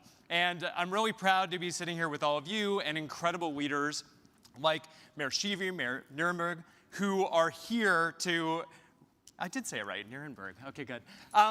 Who are here to talk about some great things that are happening in your cities. But I want to just level set on a few cool things since this is my day job, which you may wonder, like, why is a white man the head of diverse small business at Wells Fargo? And I have only one thing to say about it. The disparity in our country between diverse and non-diverse was not created by diverse people. And it was not created by women. It was created by a community that didn't understand that this disparity could happen based on choices that were made, and that was dominantly a community built by white men. And so I feel a calling to this work, but also a commitment to how Wells Fargo can serve diverse small businesses nationwide. And so, well, thanks. Yeah. So I'm proud to represent. My diverse dimensions are not as obvious. I am a gay Jewish husband of a recent retired Navy veteran after 20 years who is a Mexican immigrant. But the reality of diverse small business, our conversation and equity when it comes to capital is a really important topic that it gets really complex. I just want to lay down some facts before we get started. You've been hearing a lot about women-owned business today. Mayor Sheevey, you gave some great points in the opening. I think you got them from a report that we just published. So if you are wondering where you and your city or your organization can find these facts, we just published, along with WIP, which is Women Impacting Public Policy. VentureNear is the research firm, along with Core Woman, a report called The Impact of Women-Owned Business. You can just Google Impact of Women-Owned Business. And what you will find are statistics like that women are outpacing the growth of small business from men by 94%. You heard that earlier today. I think that was in your talking points. So that came from that study. I want to give you just a couple more. There are 14 million women-owned businesses in existence today, according to the report. That represents 39% of all businesses in our country. You may wonder why that's important. Well, it's as recent as 1988 that there were states and cities that had legislation that required women to have men co-sign loans for small business. In 1988, our mothers and sisters, members of this audience, Mayor Couts talked about this when we were in Columbus, that the reality for them is they maybe had to bring their 18-year-old son in to apply for a small business loan because a man was required in 1988.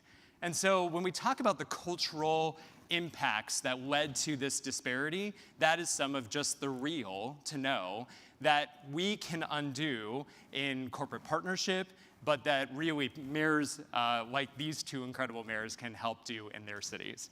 I just want to hit a few more points. Women-owned businesses employ 12.2 million workers. I think you also got that one, and 2.7 trillion in revenue. The last is we did publish cities that seem to be doing it really right. And if Mayor Castor were here, I wanted to give a shout out to Tampa. One of the cool things that Mayor Castor has done is she's hired a small business navigator, a person dedicated to helping the constituents of Tampa to navigate how to increase their business. I was really entranced by the panel, 2 panels ago, talking about just putting all the ways to create a business on one floor and what an impact that can make. But anyway, Tampa is one of the top 10 cities in the country for women entrepreneurship. So you have to pull Mayor Castor aside and hear more about what she and her team are doing in Tampa. I'm sorry that she's not with us today. But anyway, I've taken way too much time away from our panel, so Mayor Sheevy, I am going to start with you. And I luckily got to hear a little bit of your story in Columbus about the 2 feet and how that inspired a legacy of supporting entrepreneurship in your community. But I'd love to just get caught up. Yeah. So what have you done since then to support specifically the maybe underrepresented business owners in your community? Well, first of all, thank you. You are my fabulous friend from Wells Fargo. Proud to be. You have the best brooches. Oh, thanks. They're fantastic. It's always a flower. Check it out tomorrow. I love them. Right? We're going to change it up. Yep. Matter of fact, I was telling them I should not tell anyone this, and I am that mayor that people are like, you said that in your out loud voice, but I was telling both of them back there. They were like, how's it going? I said, oh my gosh, my morning started out so crazy. I actually packed 2 left feet, and they're the shoes that I feel super tall in and like confident with all of you male counterparts around me. And yeah, so it started out with 2 left feet. But I was committed to making it work. So I practiced all this morning for about an hour. And the minute I'm getting ready to walk out the door, of course, I took this massive fall right on my chin. So I'm like, okay, scratch that, scratch that. So anyway, going back to, and it's funny because I own actually a resale clothing store, right? So I'm like, I can do this, I can do this. And the reason I own a resale clothing store is early on, my sister was a big thrift store shopper, and she said, Hillary, you'll never have to hem your pants again, it's already hemmed. So I fell in love with like thrifting and all these, sort of strange things that go with resale. And as I got older, I wanted to open a resale store, particularly for teenagers, for their desire to fit in. I always thought that was really important. So in my city, I decided to open up 2 resale stores. And Wells Fargo has actually been really, really a good small business partner. You guys are actually one of the best in lending. The one thing is, and I'm getting ready to expand my business again. This is like the 4th time I'm expanding, so I've been very fortunate. But one of the things that I'm starting to look into, because I think it makes a lot of sense to have partnerships, and that's why Wells Fargo and other lenders are really important, but not a lot do it, is sort of the SBA Express. Are you guys offering the SBA exam? And now I'm like just in 2 different ways. We're just going to hang out together, and you're going to tell me how I'm going to get funded. No, but right? for really small businesses and businesses that are expanding, because the SBA lends to businesses under 500 employees, and so that small business definition is broad, and we have really amazing SBA programs. If anybody wants to ask questions, I'm happy to answer. Yeah. So, long story short, as a mayor, it really helps to know your lenders, like first and foremost. And so I think that is one thing. If you're a mayor and you're passionate about business, you need to know your lenders, because the relationship with your bank really does matter. I've seen that hands down. So that's one thing. And then the other thing, you heard my story, like honestly, the city wanted to charge me $5,000 to move my sign 2 feet. And there is a lot of bureaucracy at City Hall. And the biggest thing is, a lot of times someone in that department has never owned a business. Maybe your city manager has never owned a business. They have no idea how painful it is. So as a mayor, I would just say you need to start working with people, not that you have had to own a small business, but work with people that know it, like Wells Fargo and other businesses in the community that can help other businesses, like our college. Like they've been an incredible business advocate in my city. That's awesome. You've also been doing something I hear called Operation Downtown. Do you mind telling us a little bit about that and how small businesses are coming to bear or coming to play? Well, they can be massive advocates in your city. So we're revitalizing our downtown, and our small businesses in downtown, we brought them in to something called Operation Downtown, and they become sort of advocates in your city, especially challenging parts in your city. If you have a challenging area in your city for some reason, pull in those small business owners, because they work like nobody's business. They're very vocal, and they can move mountains. And remember, they're entrepreneurs, so they're incredibly innovative, and they just add a whole other element that you wouldn't even expect when you're trying to tackle something, whether it's homelessness. It doesn't even have to be small business. But if it's in a certain area, look at all those businesses around there, because also they're kind of living in it, especially when you're having an area that's challenged. You might not know it, but if you go and visit that small business, you're going to get the feel of what's happening around you. And a lot of times, honestly, they are the huge problem solvers. I mean, I just don't believe that government can solve everything at all, right? Like, I love to listen to people in my community and also say a lot of times you have much better ideas than I do, but my job is to listen to you, take it back, and then let's all go implement it. That's so awesome. Yeah, I often say a small business needs a village, and I always put a banker in that village because, but I qualify it with, to Mayor Sheevy's point, you need a banker who listens to you, that calls you back. I used to lead all our branch small business bankers, and I would give them this one piece of advice. If you want to be the best banker anyone has ever met, just call your customers back. Because so many bankers fail to do just that simple promise of, I will call you, and picking up the phone. But the reality too, I think, is feeling like your local government is also on your side is a really important factor. And Mayor Sheevy, I know you've done that so incredibly well, and you advocate for the businesses in your community. I'm so grateful an entrepreneur like you is leading Reno. Oh, you're so sweet. That's not what my email says, but okay. Well, you'll tell me later. Okay. Mayor Nirenberg, we actually just got to meet, but I have heard that you were the 2018 advocate for small business for the U.S. Conference of Mayors, and also that you've been doing some incredible work around equity in your community. Do you mind just sharing with the audience a little bit more about why? Sure. Well, as most major cities in the United States, there are equity challenges. And they rear their heads in a number of different ways. One of the challenges in San Antonio, which is a largest Latino majority city in the country, is that we've struggled mightily with urban poverty for generations. And so a singular focus of our efforts is how do we restore and create economic mobility, particularly in places where we haven't seen it before. And that is manifests in our housing policy, our workforce development efforts, education investments, et cetera. But I think the great opportunity here from an equity standpoint, but also in our pursuit of creating economic mobility, is to recognize the power of small business to do that, to create wealth in communities. So many of our small and micro businesses are owned by families who are struggling in the same way. And if we can allow and create pathways for success of those small businesses, we create an enormous opportunity for wealth building that lasts for generations. In addition to that, I think we need to recognize our role as local government in being able to create scalable change. And so with respect to equity in small business, I will tell you that in 2011, we started a small minority women-owned business enterprise solution for bridging disparities. We started with a disparity study that showed that throughout our public contracting arena, we had tremendous disadvantages within women-owned businesses, Latino-owned businesses. Basically, all of those disadvantaged categories we're not seeing anywhere close to what we should be if we were mirroring the community that we lived in. So we set some aspirational goals, and I'm happy to tell you that from 2011 to today, we started off with about $6 million per year in 2011 going to those disadvantaged business categories, including women. And in 2023, that number is now $293 million.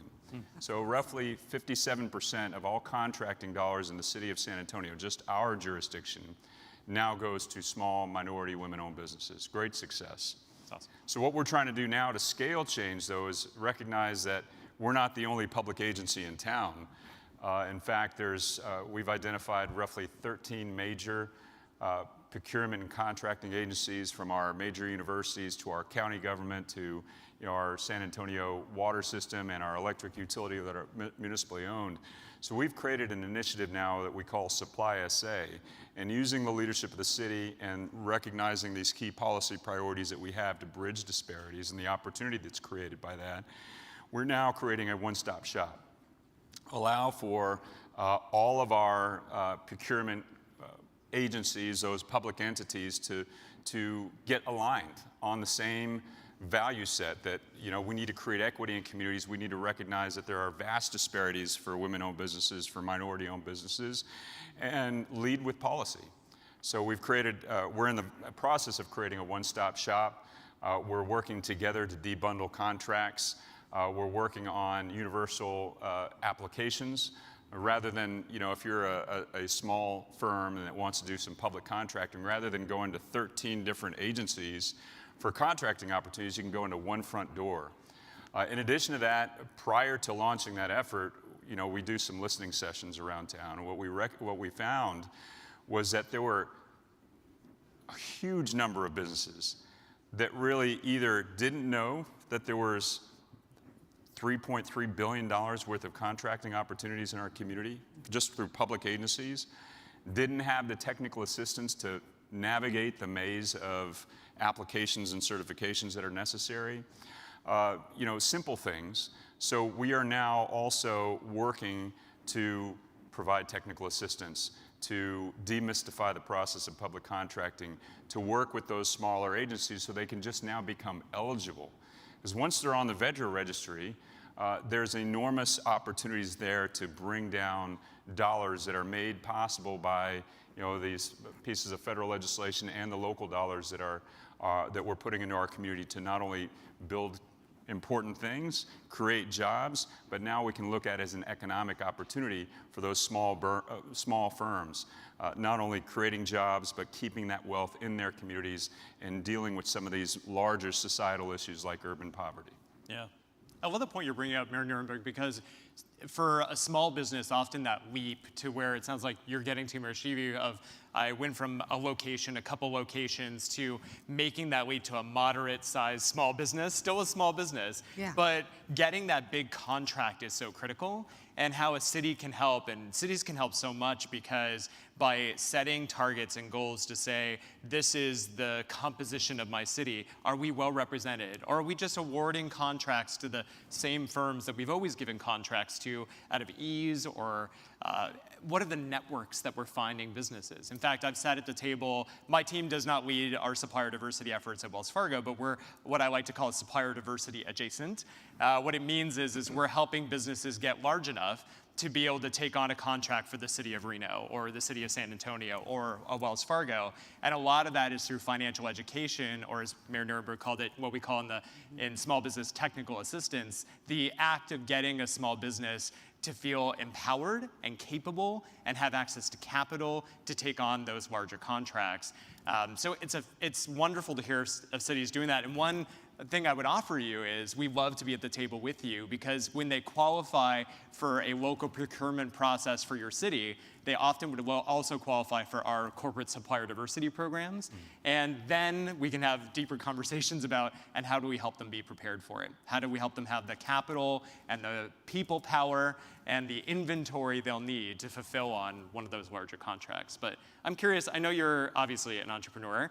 You and your wife own a couple firms and a nonprofit, as we were talking about backstage. What inspired you to get into this work specifically around government procurement? Well, I think it's recognizing that small business is sort of the third leg of an economic mobility stool that isn't really recognized that way in our community. I mean, if we want to bust poverty, we've got to create opportunities to lower the housing cost burden. And I know all of us are doing that. We've got to make sure that people have access to good quality jobs that pay good wages.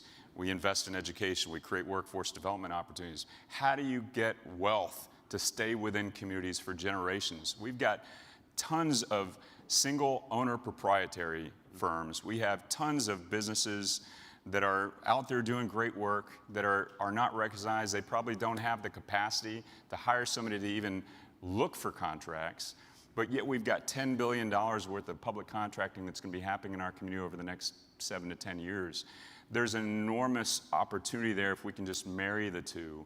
And so, again, recognize that small businesses and the power of local government can create a wealth-building opportunity that is as powerful as home ownership to a family as a single public contract will be to a small business that's just trying to grow, trying to hire people, and they create jobs in your local community. Yeah. I imagine getting a contract with the city of San Antonio is a life goal for many business owners, and being capable and feeling empowered and supported to getting there would be really important.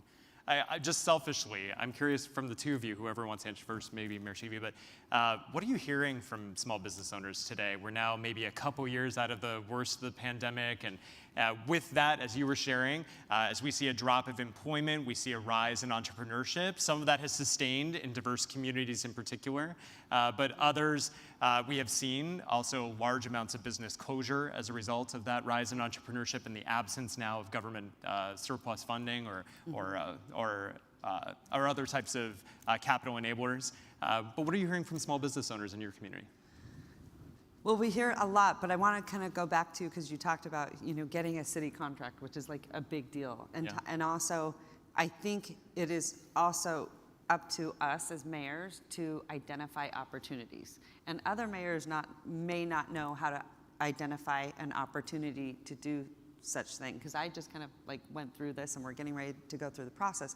But I would say to mayors, if you're looking for opportunities, start with looking at some of the contractors and you might not know about this, but go to your team and say, what do we have? Start looking at the contractors that are out of state and saying, can we bring this in-house, or not in-house, but can we bring this obviously local, right? I would start to identify local is so critical and important, because what does that say about us as a city if we're using outside contractors outside the state or outside the city? I think really look at that first. That makes a big difference. And it's easy to sort of, I guess, say, oh, well, we can't really do that because it's too complex, right? Don't listen to that either. I think you have to be a culture of yes, and you should know within 5 minutes, instead of this culture of no. And that has really helped a lot of our small businesses, as you've talked about, what are you hearing from your city? That is one thing, as a business owner, and you know this, time is precious. And especially they are doing everything under the sun. I always say, with mayors, my job is really the janitor. I have a lot of different jobs at City Hall, right? And same thing, he's laughing. It's true. Coffee makers. right. But,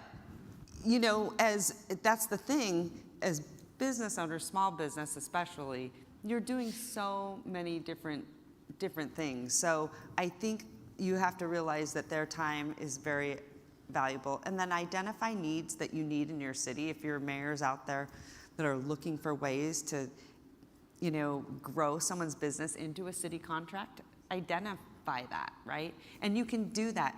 But I also think I've had a lot of, especially female business owners that are startups, that had no idea that they could actually be business owners in any capacity unless I actually said, you can do this. There's nothing special about me. If I can do this, you can do this, right?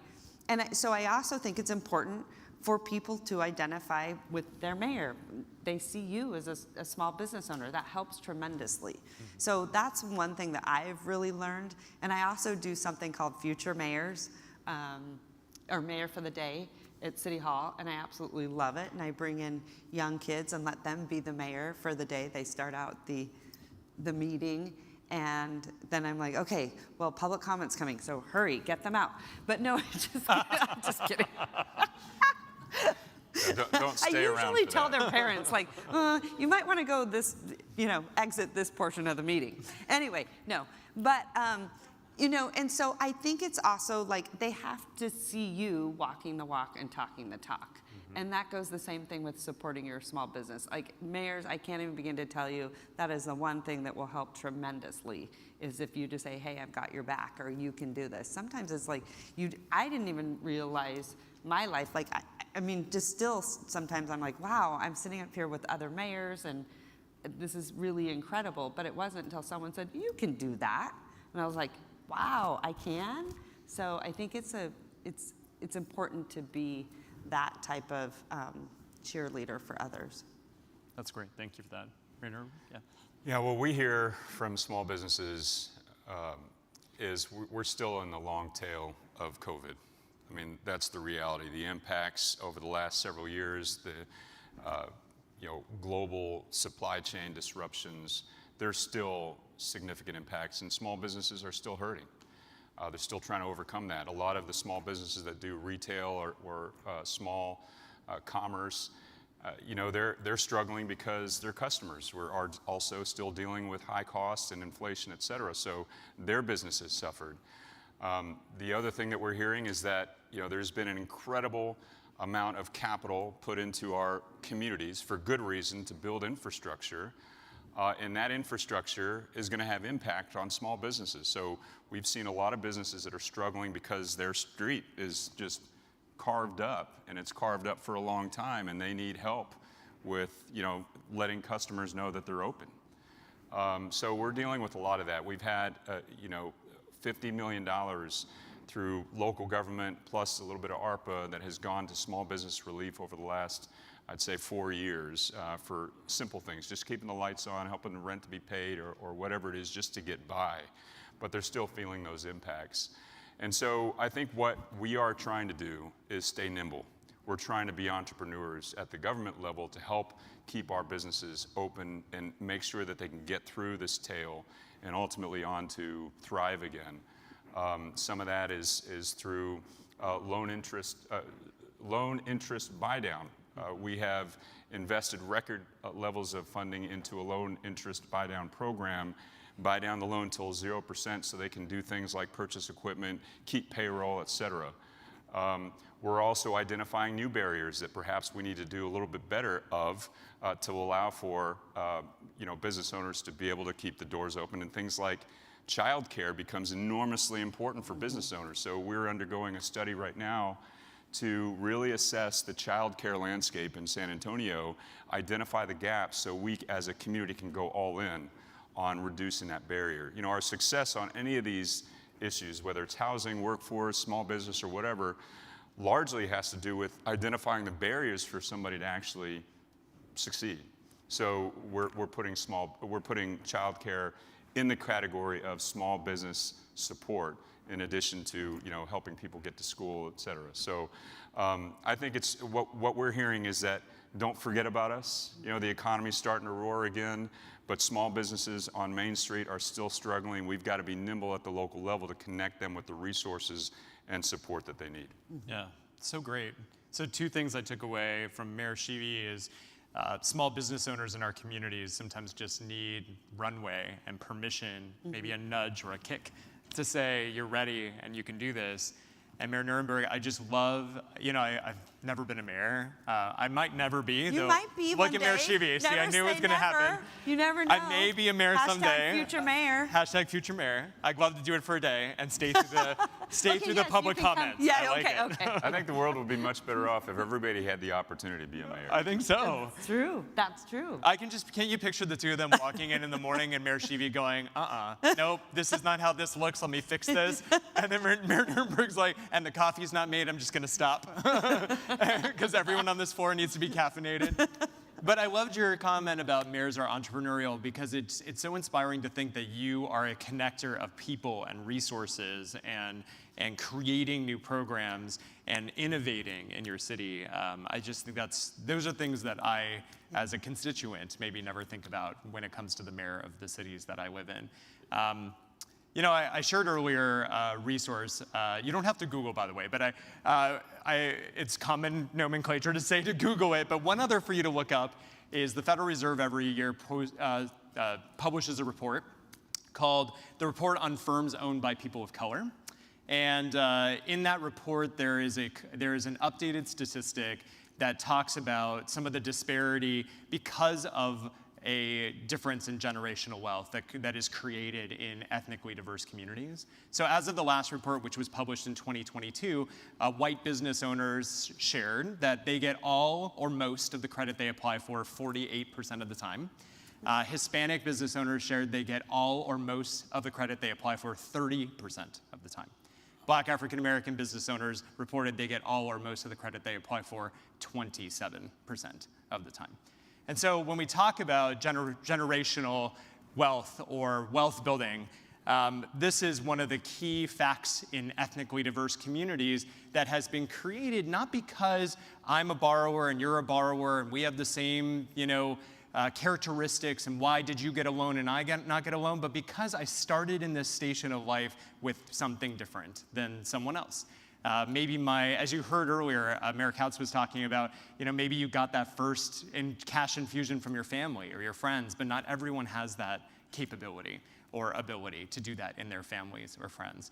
And so I'm interested, but knowing that some of this reality and certainly what we can do in the financial industry, and I can talk more about that, but I'm curious, how does that strike you as a mayor, and what are the things that you are trying to do in your city, or that you think that corporations, what could we do better to support you in your efforts? I'm so glad that you brought that up, because when you are underfunded, like let's just say you might choose location C over location A because you cannot afford to do so because you didn't get the kind of funding that you thought you would, or you didn't buy enough inventory because you were underfunded, or you couldn't hire enough employees, especially whenever you're starting. That is so difficult. So one of the things that's very stark in a city, and you will see this, and again, mayors need to identify this, and you often see it in the places that they choose to open their business, and typically in those places there are more blight because they couldn't afford location A.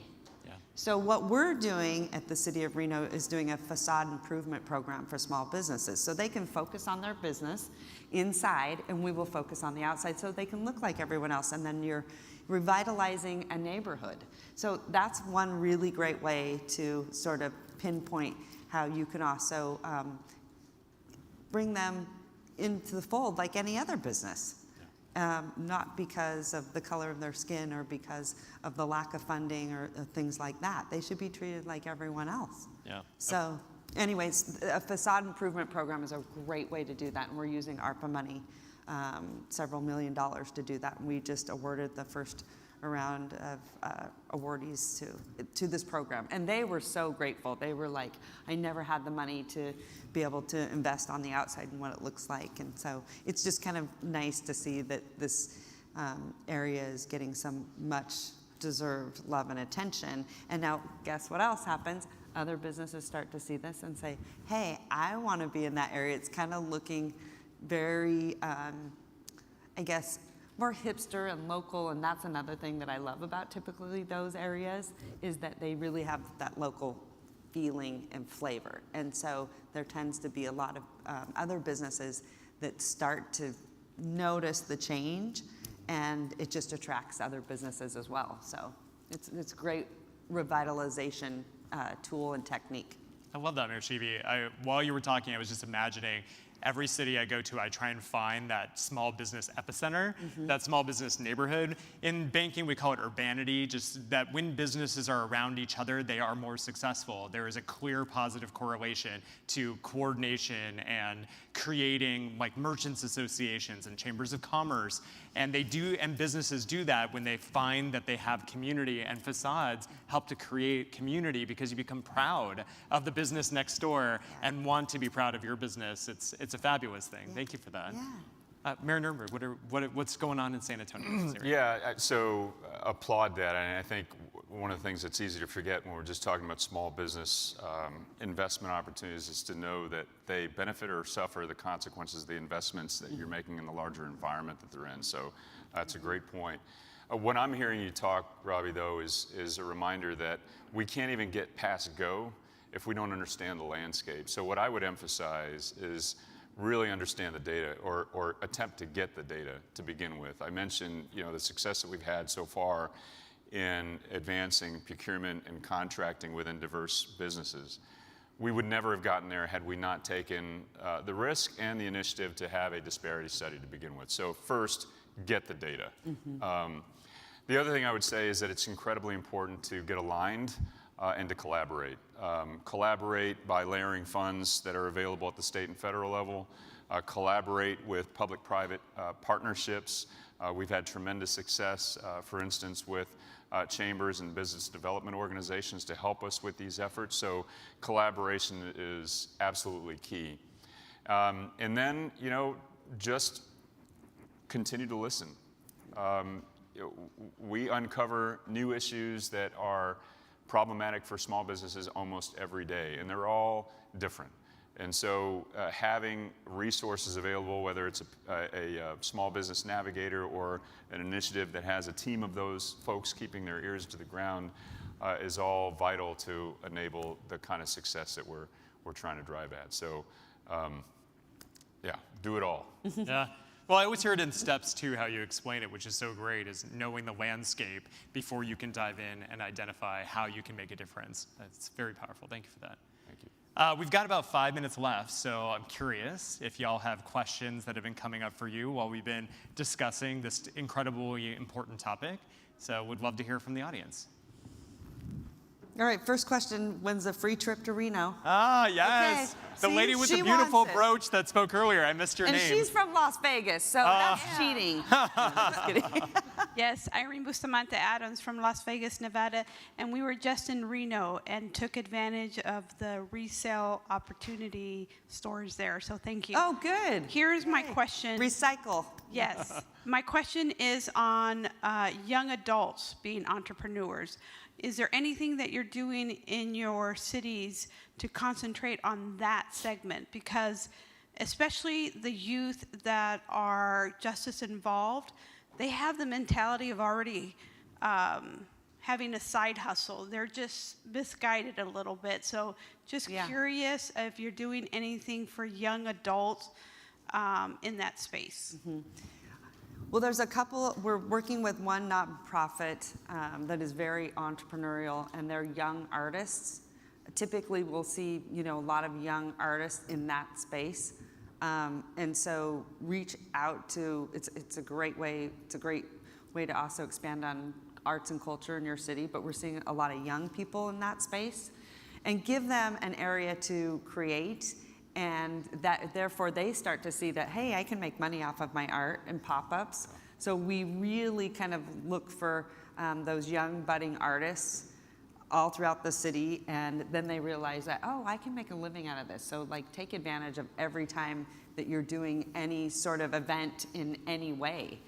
We've had artists just sit there and make sketches of someone and get paid for it, and I think that's a really good way to start to get your youth sort of involved, or especially if they're in a band, hire them. Start to think about ways that you can bring them into your community. I work with a lot of teenagers all the time, so I'm kind of surrounded by them and always, looking at their possibility.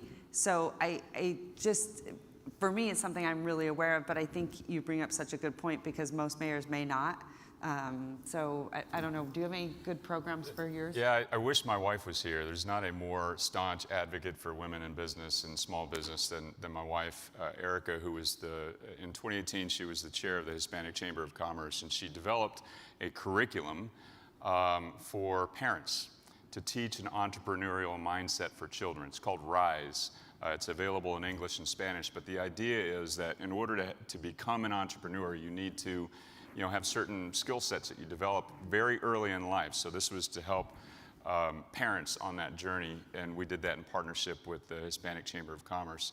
The other thing is that we have startup incubators and programs, one of them that's operating out of our public library called Launch SA, which is intended to bring entrepreneurs together to discuss their ideas, but also learn sort of the administrative elements that they need to make their business idea a success. So we've funded that now for over 10 years, and it's been successful in terms of getting somebody with a great idea to become then finally a small business owner. And some of them have actually grown, become quite successful. So It's awesome. The other thing is I am a big advocate for school choice. Now, I think getting an education is very important, but sometimes for some people it is not, and they are more entrepreneurial, like we're seeing it with these young kids in coding. AI is going to change the future. I can't wait, actually. I think tomorrow we're having a big discussion on AI. It's going to be fascinating. Things like that. So I think it's also important to say going into a trade is great. Those kinds of things. I mean, now more than ever, I just believe that we have to continue to foster the entrepreneurial environment because some kids don't fit well into saying you must attend college. And now look at them, a lot of them, like you were saying, what do you hear in your community? You know what I hear from a lot of the young kids that I'm around? They're like, I'm in so much debt now, what do I do? And they start to have a lot of anxiety over that, right? And, I mean, because we're talking about mental health all the time. And that's an age group, that's the highest rates of anxiety and depression is 18 to 24. And they're saying, because they feel like they have got to go to college, but they're so stressed out about having, what does that look like financially to them, right? So I think it's also important that we say that, listen, you can be a small business owner. But I am hearing it a lot, it's changing. Tech has totally changed the landscape. There's a lot of, I know a lot of young kids in my community because we have Tesla, Amazon, Apple, Switch all in my backyard, right? These big tech companies. A lot of them are getting pretty major jobs and pay to go work in tech already and not even going to college. So, but I also think it's how, a mayor sort of comes to the table and is that positive driving force. How can we help you get there? And that's really also what they need as teenagers because listening to mom and dad is like not a thing. Like they might listen to you for 5 minutes, right? I'm happy to show up. Right, so I think that's also important, just being a support system for that age group, for sure. Yeah, that was such a great question. Thank you for letting us end on it. I'll share quickly. One of my favorite things at Wells Fargo is when we work with a local chamber or a national chamber, we ask what they're trying to accomplish that they can't. And then we find a place that our goals and our values mirror theirs and build a program. And one of the ones I've been most inspired about this year is a program of scholarship for young people to get them into trade schools. Because so many trades are in desperate need of apprentices and the next generation. And those are small business owners. So please join me in thanking Mayor Sheevy, Mayor Nirenberg. I know, Mayor Sheevy, you're not going anywhere, but let's give them a round of applause anyway. Thanks, Sue. No, and I want to thank all of you guys, especially you. I've been a customer of Wells Fargo for like 30 years, and you guys have done a really good job with small business. So, and we can't do what we do if it wasn't for our tremendous sponsors, but you are my fabulous friend. Again, the brooch, so fabulous. So thank you so much to Wells Fargo and hosting this conversation. Thank you, Mayor. I love what you're doing. Okay, so they tell me, last but not least, that I have to adjourn the meeting. We're gonna wrap this up, and I can't wait to see everyone tomorrow, so thank you.